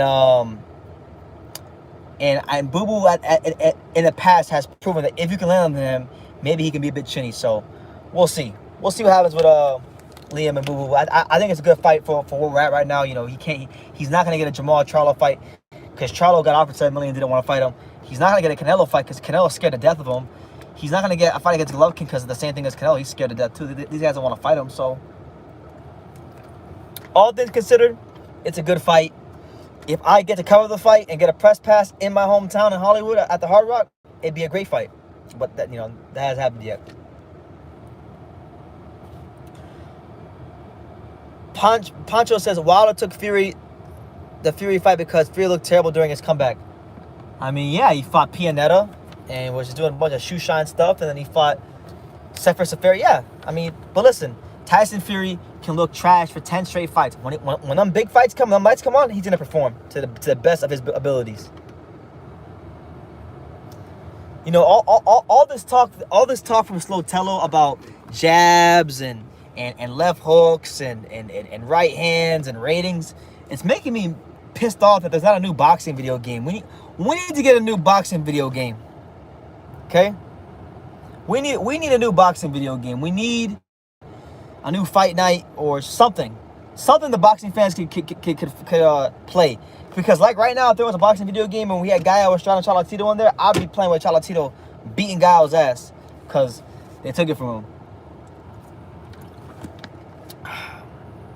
If my question to you guys is this: if we got a boxing video game, name me in the comment section below who would be your top 2 favorite characters to play with in the game of all the fighters. Shout out to my main man Baki Hamna. He says, you think Charlo, GGG, and Canelo are waiting on Boo Boo Andre to age out? Yes, absolutely. They're waiting on him to age out. They're waiting on him to slip, to not look good in fights, to not be at his best. Yeah, straight up, man. Like, these guys don't want to fight him because when we talk about Boo Boo Andre, he's tall, rangy. He's got respectable punch power in both hands, and if need be, he can box on the back foot. He's a complete fighter, and that's a hard guy for anybody to beat. My man Johnny said he said Tyson Fury and Manny Pacquiao and Sugar Ray Leonard. Those are his guys. Okay, those are good guys. And then Slow Tell talking shit. He said if there was a boxing video game, I'd beat you with AJ and make you like him. I do like AJ. I love AJ. I just don't think he'll be Fury. Hell, I love AJ so much to the point. No, like when the whole AJ Wilder negotiation saga was going on, do your history. I was probably the only American channel defending AJ. I thought AJ was being ducked by Wilder, and I still think he was ducked by Wilder.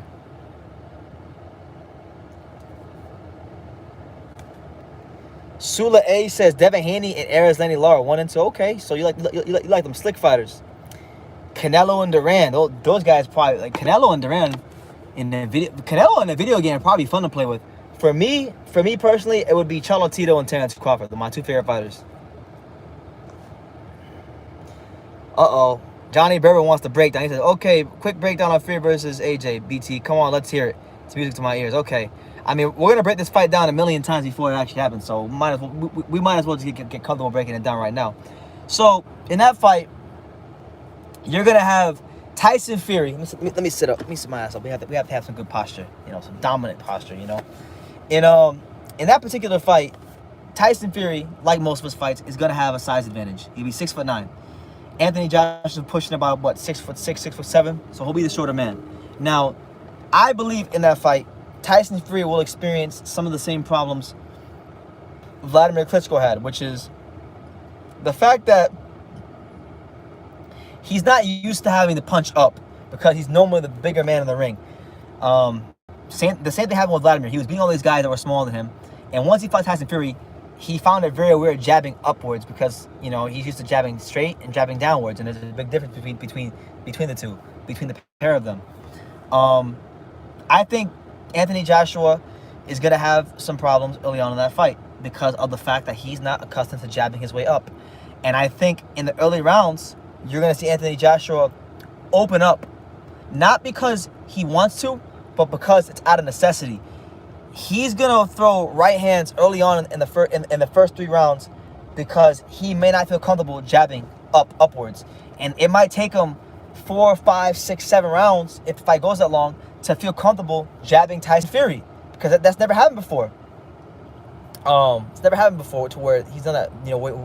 I can't think of a time where he fought a guy that was bigger than him. Maybe Klitschko was slightly bigger than him, but I'm talking about like 2-3 inches bigger than him, taller than him, So I think that will be a problem for him early on. For Fury, I think the one thing we gotta watch out for Fury is that Anthony Joshua is the best, aside from Andy Ruiz maybe. He's the best combination puncher in the heavyweight division, and like he's adding more combinations as time goes on. He's not as stiff. He's not as robotic as he once was. He's still a little robotic at times, but he's not as robotic as he was. He's becoming a more fluid fighter, and that goes back to what I was saying earlier. Some fighters are born fighters, and they got it. They got the natural movements, and they're loose when they throw punches. Some fighters have to learn that, and they have to be taught how to fight. Joshua is the latter. He's been taught how to fight, and he's still learning how to fight, and he's still maturing in the professional ranks. So I think we're gonna get a fight where maybe in the first couple of rounds, we see Tyson Fury on the back foot for the first couple of rounds, and we actually see Anthony Joshua coming forward. We see Anthony Joshua throwing hard punches. And then I think once Tyson Fury downloads the information and figures them out, that's when we see the Tyson Fury from the Wilder fight come back. And I think at some point in that fight, he is going to try to maul Anthony Joshua. And I think he will succeed. He will succeed. I think he will succeed in doing that. And I think he's going to grind him out. I think he's going to hit him with a lot of right hands. Maybe even some body shots on the inside. And I'm going to go with a Tyson Fury sixth round stoppage. Sixth round stoppage. That's what I think. Johnny says AJ Fury will avoid and slip Anthony Joshua's combinations. I mean, he's capable of doing that. It all depends on what kind of fight he wants to fight. If he wants to be Tyson Fury from the Klitschko fight, then yeah, I think that will happen. But if he's Tyson Fury from the Wilder fight, I think we might not see Tyson Fury just slip and move. I think what we're gonna see is Tyson Fury work on parrying the punches and coming forward, kind of like we see Charlo Tito do against Estrada. When Charlo Tito had Gael Estrada out there shadow boxing, he just comes forward and he parries the punches. He parries the punches as he's coming forward, as opposed to slipping them, wasting all the extra movement. He's parrying the punches and countering off of them. Real short shots, crisp, boom, boom, boom, boom, boom. Those are the kind of shots I think Tyson Fury's gonna throw at hurt Anthony Joshua with. Short, crisp, hard, compact shots. So that's my my little breakdown of the fight without watching any tape, without going back and really studying film. That's just off the dome. So I hope you enjoyed it. Johnny says, will AJ gas out after he tries to knock out Fury? Yes, I think he will. Pancho Villa says, Ruiz's style is a nightmare for Deontay Wilder. And you know what? I'm glad we finally agree on something. I think if Deontay Wilder takes that fight, we might as well just get the damn body bag ready. We might as well get the damn casket ready, the tombstone ready, because his career will be over if he fights Andy Ruiz. I'm telling you that right now. Let me get on record right now and say it. His career will be officially over, because we've seen Wilder struggle with guys who have the same size as Ruiz, like a Spilka. Only problem is Spilka couldn't punch, and Spilka didn't really throw punches to hurt and win the fight. We know with Ruiz, if he's not gonna do anything else, he's gonna throw grown man punches to try to win the fight. Fury's mental strength wins in this fight, absolutely. Fablo with a great point, an amazing point. By the way, if you guys are here, make sure y'all continue smashing that like button. Fablo says another thing about Fury is that he's off rhythm and he's so hard to time.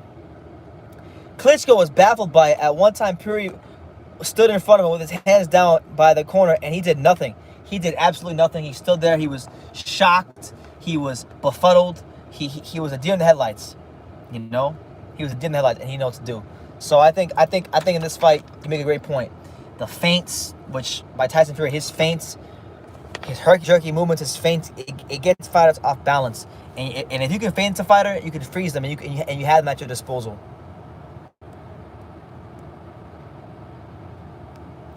Slotello says, I've never seen Ruiz throw an uppercut in a combination. AJ has much better combinations, but Ruiz is way too fast and short, which is why he's better on the inside. Absolutely, man. Absolutely. AJ to KO Fury easy. Man, you talking some big shit. Always talking some big shit. If Klitschko can't clinch, he's in trouble. Yeah, man. Klitschko, he made a career off of the jab and 1-2. He perfected the jab and 1-2. And he got freaking exposed badly. But Vladimir Klitschko's still a great boxer. So he came from what he came from, losing to Ross Purity and Corey Sanders. Still a great fighter.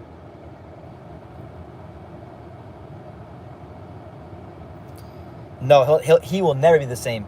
Because I was explaining this to one of my friends. When you base your entire reputation,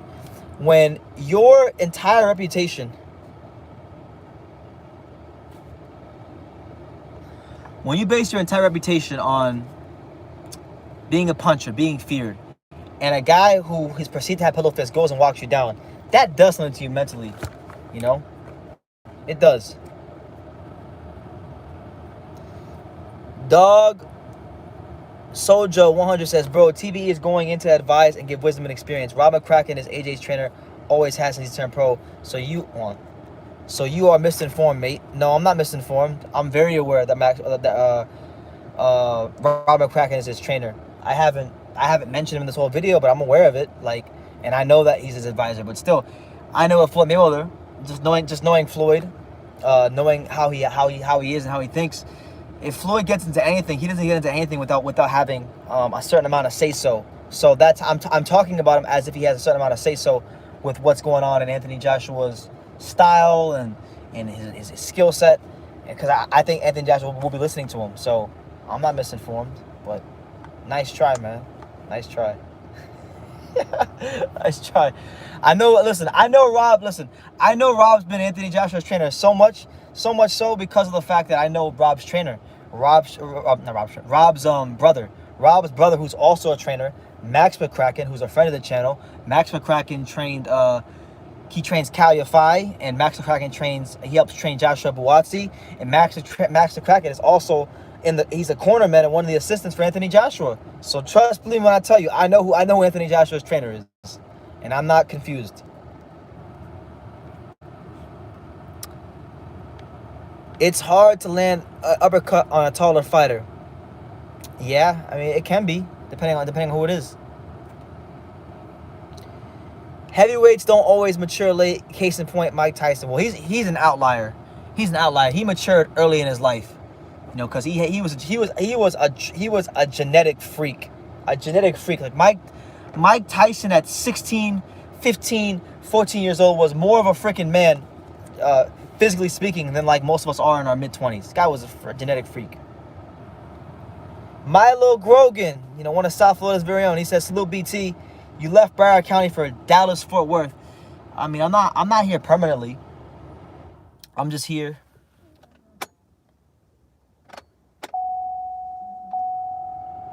I'm not here permanently, but I'm here for a little bit of time. I don't know how long I'm gonna be here, but I'm gonna be here for a little bit of time.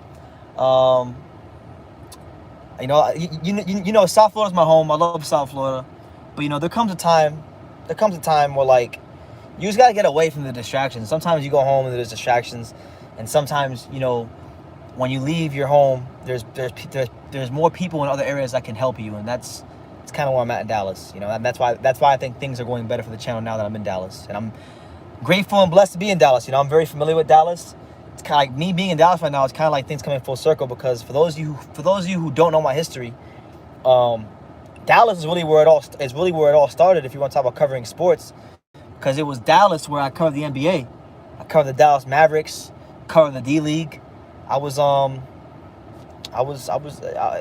coming full circle, man. Johnny Berber says, "What's the vibe like in the U.S. where you are? Is it good?" Listen, Texas, Johnny, the best way I can describe Texas to you is like America is like its own. America is 50 worlds in one. Every state is its own world. South Florida, like my Florida is different than Texas. Texas is different than North Dakota. North Dakota is different than Illinois. Illinois is different than California. It's 50 worlds in one. Texas, more so than any other state, could be its own country. It's the only state I've gone to that it's big enough and is different enough to truly be its own country. I truly believe that about Texas. And to answer your question, I love Texas because it's the food here is great. The people here are friendlier than in South Florida. It's a lot less vain than South Florida. There's not much vanity here in Texas. There's a good boxing scene here in Texas, just like in South Florida. Like in South Florida, we have a good boxing scene, but they got a damn great boxing scene here in Texas. It's great. They have a lot of fights here. I love Texas. I haven't ruled out moving out here one day. Florida's my home. Dania Beach, Fort Lauderdale, Miami. That's my home. But I haven't ruled out when the time is right moving to Texas, because I've come here a lot. I've come to Texas a lot. I came here. I visited Texas in last year. I was here last February. I was here last October. All right, I was here last February, last September, last October, and I'm here again. So I've been here like 4 times in the last year, in the last calendar, like 14 months, and I've gotten a really good feeling from Texas. Really got to see a lot of Texas that I didn't even see when I lived here. So it's been great. Mad Chad, or Milo Grogan, he says, no doubt you should consider moving to Vegas. Nevada is affordable. Nah, I mean, I don't know, man. Vegas is cool, but like they don't even be doing fights in Vegas no more. And you know, I like Vegas to visit, but I wouldn't necessarily live there.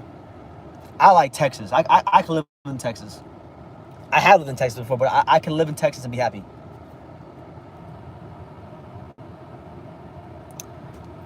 Matt Chad said, Floyd brings that mental preparation, mental strength, confidence, and swag to AJ. Money will break the filth, break down film, point out flaws. Little style teaching. Floyd is a Yoda of the speed science. A huge plus for AJ. He is a Yoda of the speed science. And, you know, I don't know how long they've been talking, but how long, if it's been for more than 2 of Anthony Joshua's fights, it really showed in that last Pulev fight, because he was doing stuff I've never seen him do. He was getting on the inside. He was stepping over to his right. He was throwing triple uppercuts like Gervonta Davis. I mean, it was beautiful stuff from Anthony Joshua. Honestly, Floyd being involved might help sell the fight to some people, but we all know that dude ain't gonna miss an opportunity to promote himself. That's what I'm saying. On the back end of all this, it's all gonna come back to back down to his business, himself, and his money. You see what I'm saying? Mr. Flash, what's up, champ? He says, what's good, BT? I'm good, man. How about yourself? How you living? I hope all is good. Hope all is well. Make sure y'all, by the way, if you guys haven't done so already, smash that like button. If you're new to the channel, hit that subscribe button. Austin and San Antonio, Texas are great cities. Oh my God, bro. San Antonio is so freaking amazing. I love San Antonio. Aside from Dania Beach and Charlotte, which are 2 cities that I have emotional ties to. You know, I was born in North Carolina. We grew up near the Charlotte area, and I love Charlotte as a city in general. You know, Charlotte, Dania Beach, those are my 2 favorite cities in America. But aside from that, because of biasness, San Antonio, Texas might be my favorite city in America. What a place. What a freaking place. Great people, great atmosphere, great food, great energy. I want to go there again. I'm dying to go back there again. I went there for the Tank Davis Santa Cruz fight. Had the time of my life. Pancho Villa says, I loved living in El Paso, Texas. Yeah, I got a friend here in Dallas who's from El Paso. Mr. Flash is going. He said he's Team AJ. I'm Team Fury, champ. I got Fury in that one. Slow Teller says, why do you think AJ did that pull counter to perfection against Pulev in that 3rd round? That Pulev got hurt. Floyd already showing his improvements on AJ. You know, you got a point, man. You got a point. We don't really know how long they've been talking, but it's safe to assume that at bare minimum, it's been at least since before the Pulev fight.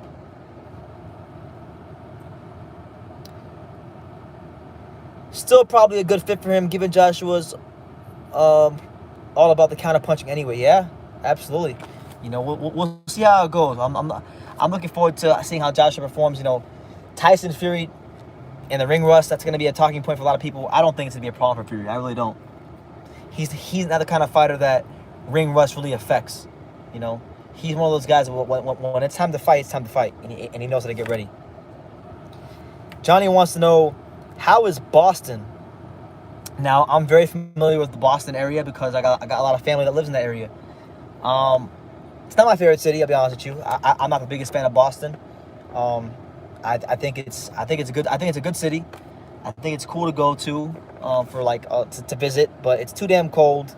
It's too damn cold. Women there are very average looking, so I'll pass on Boston.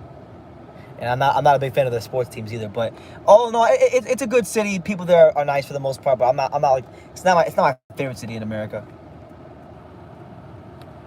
Johnny Berba says Teddy Atlas picks Fury to win. Teddy Atlas knows what he's talking about. I'm gonna go with him. Slow Teller says tomorrow LeBron James toys with your team.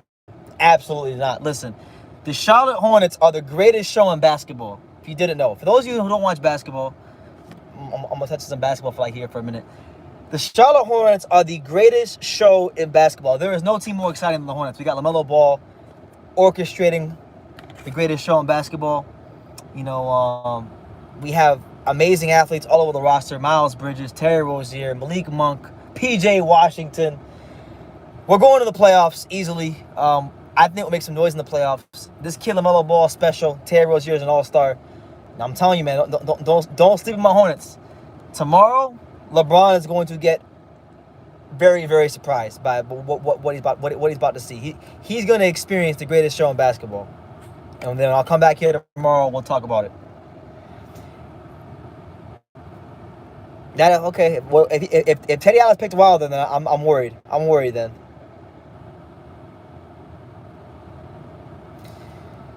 I know you Team Fury, BT. All good. We can still be cool, fam. I'm not super against supporters of my favorite fighter rivals. Listen, I absolutely respect everybody. You know, we got my man Pancho Villa, who's a big guy with Strada. He's big on Gaio Estrada, and he's been telling me the whole fight week. You know, if Gaio Estrada wins, you got to call him the real TV, and I still haven't done it yet. Because I think Gaio lost. I think Gaio lost that fight. I think it was a masterful display of pairing and defense from Cholatito, and just another efficient, economical performance. All right, it's all about the sport. This sport, this fight is a win for the sport, and I'm happy that it's most likely going to happen. I am more of a fan of Tyson Fury, but I am also a big fan of Anthony Joshua. I don't want to make it seem like I hate Anthony Joshua or that I think he sucks. I like Anthony Joshua as well. It's just that I like Tyson Fury more. I'm a fan of him. He's in that really small bracket of fighters that no matter who they fight, I'm gonna be rooting for them. He's one of them. Him, Crawford, Cholatito, Pacquiao, Sinisa Estrada, Josh Taylor. Them guys. Those are the fighters I always root for, no matter who they fight. Have you heard that Ron Vasai is not stepping aside for the Cholatito Gaio rematch? I did hear that. I heard that, and I heard that listen, he's been waiting a long time to get his chance and get his crack at Estrada. When he was champion, he gave those guys chances when they were mandatories. So I think he's well within his rights to do that. Personally, for me, I don't want to see Cholatito fight any one of these guys. Let us run Vasai, because I think Cholatito will be Ron Vasai. I think he will. A lot of people think that if he fights Ron Vasai a third time, that it's going to be a repeat of the rematch, and it's not. What you guys must understand about the rematch, it was a great performance, and Ron Vasai does deserve credit for his win, but it was the perfect storm. Like, literally, all the perfect things came together going into that fight for Ron Vasai to have that performance. You know, you had Cholatito, who was going through all those wars with Cuadras, with Ron Vasai in the first fight. That's already tough enough. Then you had Cholatito's trainer after the Cuadras fight, who had just died. So the trainer he had his whole entire life had died right before the first Ron Vasai fight, and that did a number on him, you know. And then he lost the first fight, but it was a fight that most people thought he won. And then that made Ron Vasai extremely hungry, and you could tell when Cholatito made his ring walk the night of that fight, mentally he was not ready to go. He was not ready for that fight. It was the perfect storm for Ron Vasai. Now they fight again, it's completely different. Cholatito has had 7 fights at 115. He's fought the best at 115. He's looked great at 115, and his body's filled out at 115. Ron Vasai, I mean, he's strong, he's sturdy, but he's getting slower. He's more hittable. And I just think with Cholatito making the improvements he's made with Caballero at 115, Marcos Caballero, his trainer, I think it's a fight he'll win. That's my opinion, though.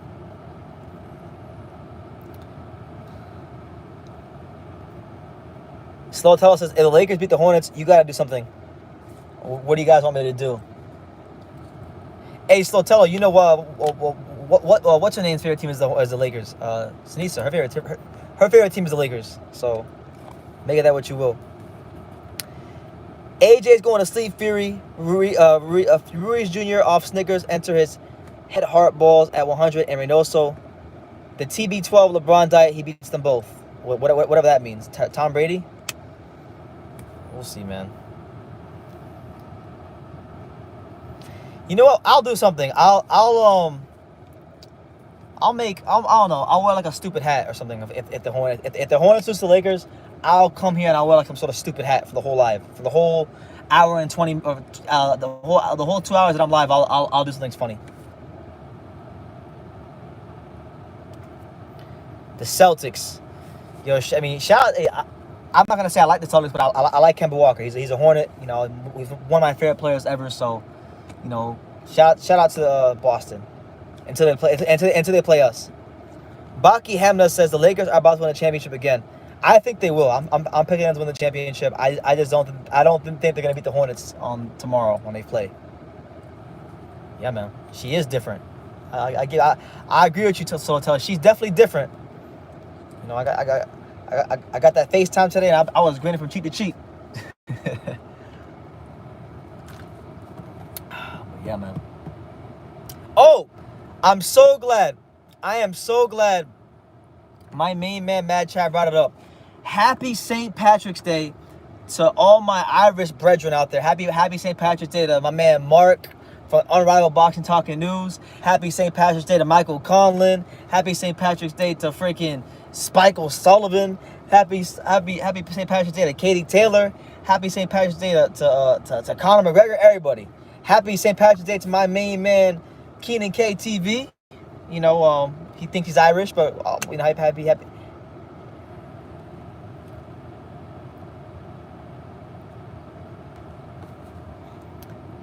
Nah, you gotta bring her on the stream for the interview.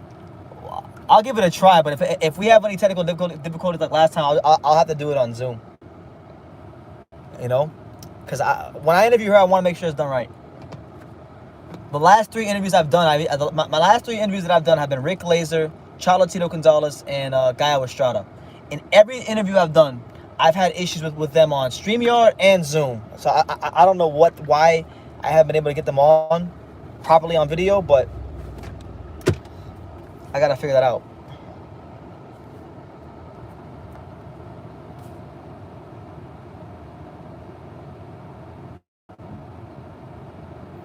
Pablo said he's half Irish and he didn't even know that today was St. Patrick's Day, so it shows you how much of an Irish guy he is. Yeah, man, you tripping. You tripping, man. Yo, Slotello, you got a heart on over there, bro. You're sprung in them comments. You said Sinisa Estrada greater than Muhammad Ali. Oh, you know what? Yo, hold on. I gotta sit up and I gotta tell you guys about this, bro. So yesterday, this shit was crazy. I can't believe I've been live for almost 108 minutes, and I didn't even bring this up. So yesterday, right? I have something to tell you guys. Yesterday, I was on Instagram yesterday, right? And I saw a post. They did a post on Instagram on the ESPN boxing page, and it was the women's pound for pound list, right? They had Clarissa Shields number 1. They had like Katie Taylor number 2. I think like Amanda Serrano was like 3 or 4, whatever. Sinisa Estrada wasn't in the top 10. I said, okay, no problem. She's not a world champion right now. Okay, no problem.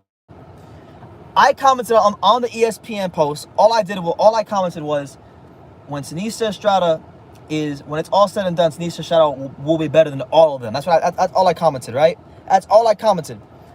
Now, I didn't tag Clarissa Shields in the comment, and it wasn't on Clarissa Shields' page. It was on the ESPN page.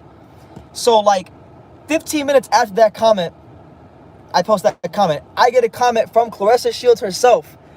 And her comment was, LOL. She said, LOL, you're a funny one. I love Sinisa too, but chill out. And then I responded to her and I said, I agree with you. I am a funny one, but I'm also a real one. If she beat Canelo Ortiz this week, she's going to have about the same amount of quality wins as you do. And she hasn't even fought at the world championship level yet. You know? I said, yeah, I gave her just in the comment. I said, look, you are the most accomplished boxer right now. You got 2 gold medals. You got the undisputed. You're the best. You're the best right now. But my comment wasn't about right now. My comment was when it's all said and done. Okay? I told Clarissa, I said, look, you have 3 quality wins in your resume. There's 3. 3 quality wins. The 3 quality wins that Clarissa Shields has are Hannah Gabriel's,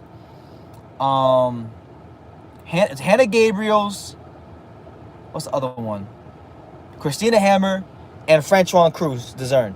Those are 3 quality wins. Everybody else is whatever.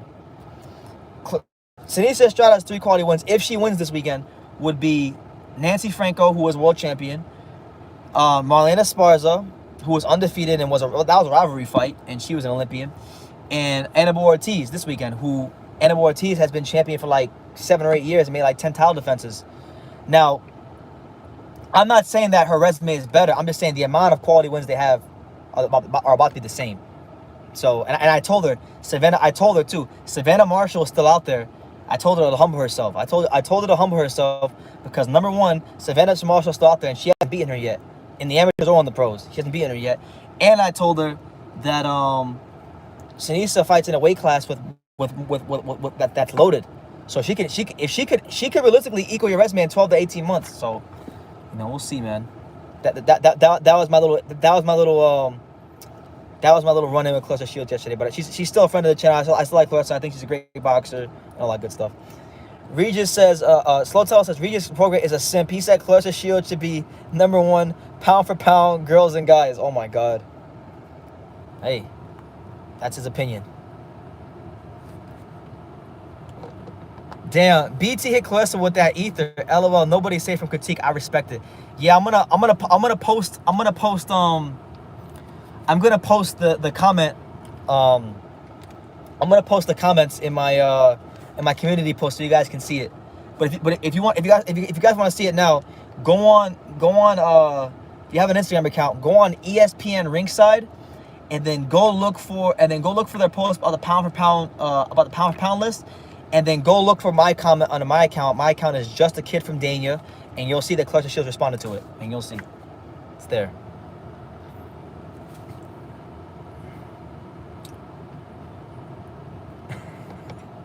Sinisa hit Atkins with that E Hondo combo. Yeah, bro. And you know what's funny? I was talking to someone. I posted the comment on. I screenshotted what. There you go. My bad. Somebody said that her knockout against Miranda Atkins wasn't that good. I'm like, what you mean it wasn't that good? Okay, we know Miranda Atkins was a nobody who hadn't fought anybody with a win. We get it. It was a mismatch. And even Sinisa herself on the zone and interview with her acknowledged that herself that it was a mismatch, which is why she didn't celebrate. She didn't celebrate the damn win. But 7 seconds is 7 seconds. I don't give a damn. You put Clarissa Shields in there with the Miranda Atkins caliber fighter. She wouldn't stop her in no damn 7 seconds. We've seen Deontay Wilder fight some grade A bums. He ain't stopping them in 7 seconds. 7 seconds is 7 seconds. She made history. I don't even want to hear it.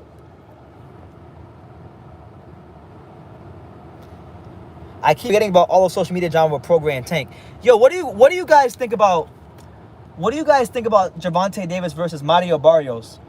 Because I think I at first when I heard about Gervonta Davis and Mario Barrios potentially happening, I thought it's a whatever fight, like, okay, Mario Barrios and Tank. But when I really sat down and thought about it, I think it's a good fight for a couple of reasons.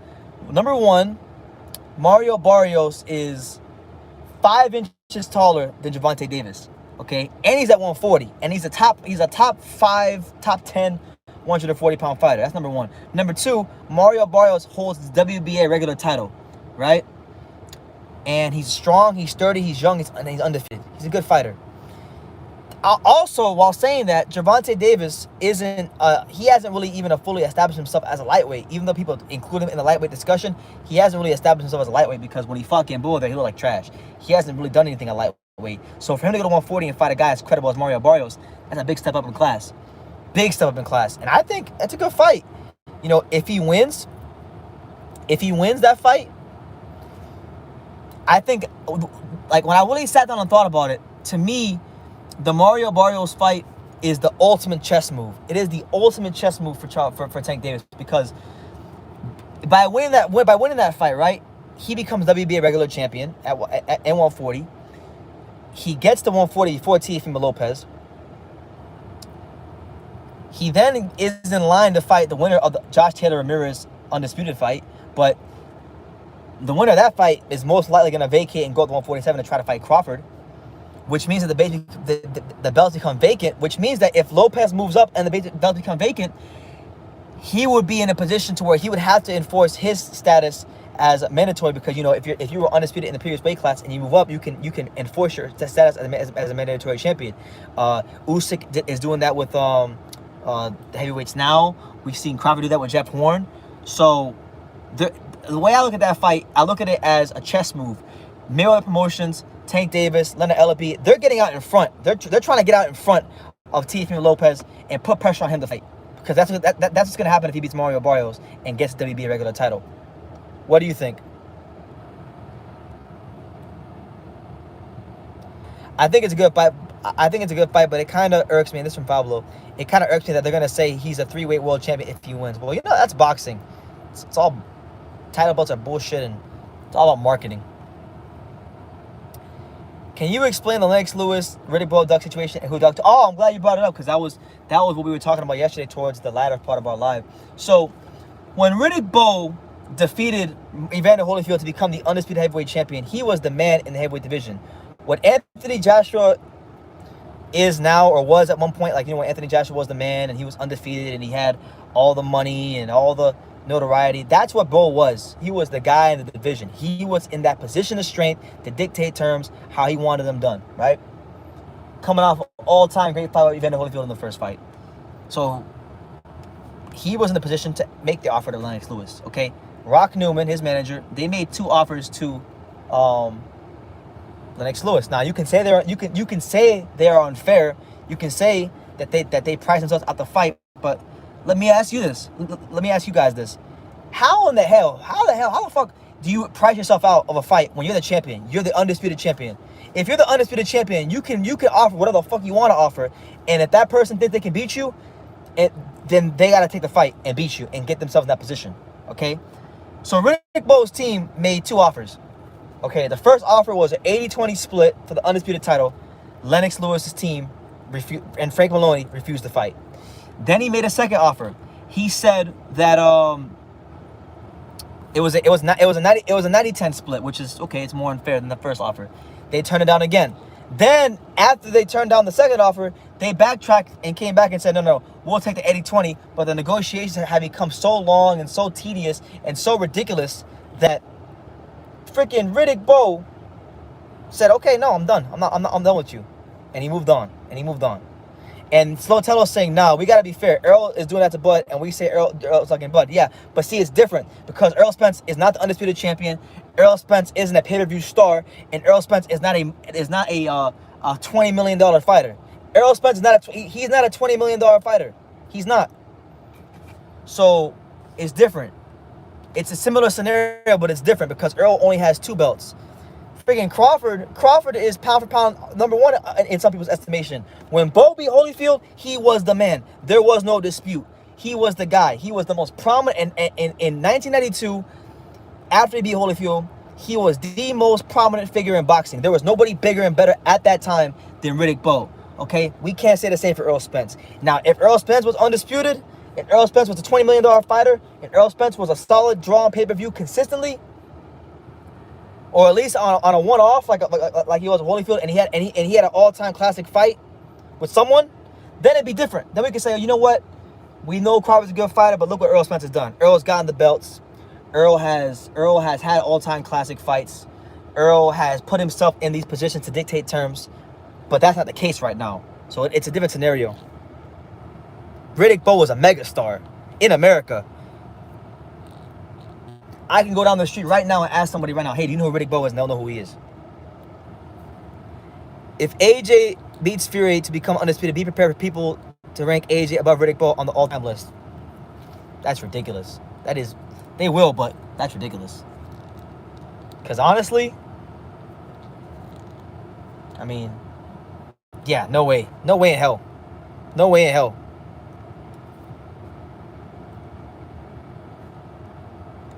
But Riddick Bowe gets disrespected all the time. People say, oh, well, if he was more dedicated, he would have been an all-time great. I'm like, bitch, he's already an all-time great. He beat freaking Evander Holyfield. And truthfully speaking, nobody really beat him in the ring. He fought every fighter he fought, he defeated. I think except maybe Galata, right? Did he beat Galata? I think he might have beat Galata via DQ. Every fighter he defeated. Every fighter he fought, he defeated, with the exception of Holyfield in the rematch, and that one was questionable. So Riddick Bowe could arguably be an undefeated champion. With 2 wins against Evander Holyfield, really should have had 3. He really should have had 3, to be honest. Really should have had 3.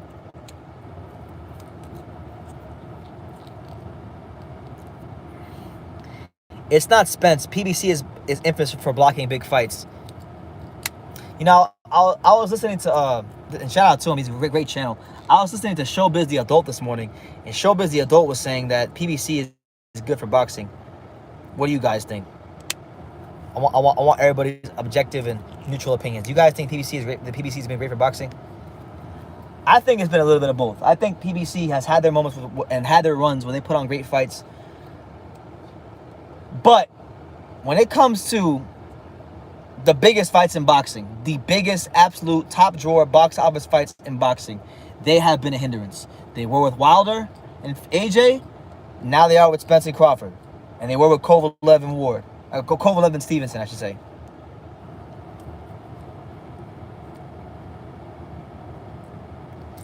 Slotello says, I seen the Riddick Bowe and Andrew Golota fights, and Riddick Bowe was getting beat up. Was he washed up? Yeah, he was. Riddick Bowe's prime lasted very short because he didn't take care of himself. He had very bad habits outside the ring. He used to eat a lot. He used to balloon up in weight, eating cakes and ice creams and chickens and whatever he could get his hands on.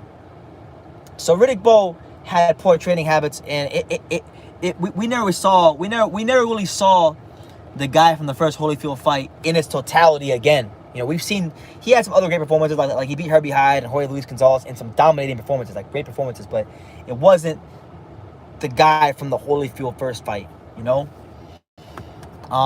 at that point in time, to answer your question, yes, he was. I'm not gonna say he was washed up. He was still a good heavyweight. He was still a solid top 10 guy, but in comparison to what he was in his prime, he was washed up. Yeah, he was washed up in comparison, comparatively speaking. The thing with PBC is that they've been good for fighters because they don't rip them off, but there's a lot of all about the bag in putting on the garbage. A versus C fights trying to gild the turd. Yeah, man. PBC. Listen, I'm not against a fighter getting their money. Boxing, I've been in the ring on a very small scale, just doing my little sparrings, and I've trained side by side in the gym with professional fighters. I have a very small understanding for what they go through, okay? And I appreciate what they go through. I have respect for fighters, deeply. I'm not against fighters getting money at all. But what I am against is fighters forgetting that boxing is still a sport. Yes, it is a business first. Yes, you have to make money. Yes, the prize comes first, but you still got to challenge yourself. You still got to be competitive. You still got to do what is right, what is righteous, and what is pure. And what is right, righteous, and pure, and what is right in boxing is to fight the best available competition to you as much as you can, and to show that you're the best and show superiority to not just the boxing fans, not just your family, not just your friends, but most importantly to yourself. Because when it's all said and done, yes, you want to make money, but don't you want to have that security and the dignity of walking around the streets knowing that you fought the best people? Don't you want to be remembered like a guy like Marvin Hagler? I mean, look at Marvin Hagler, right? He died this past Saturday,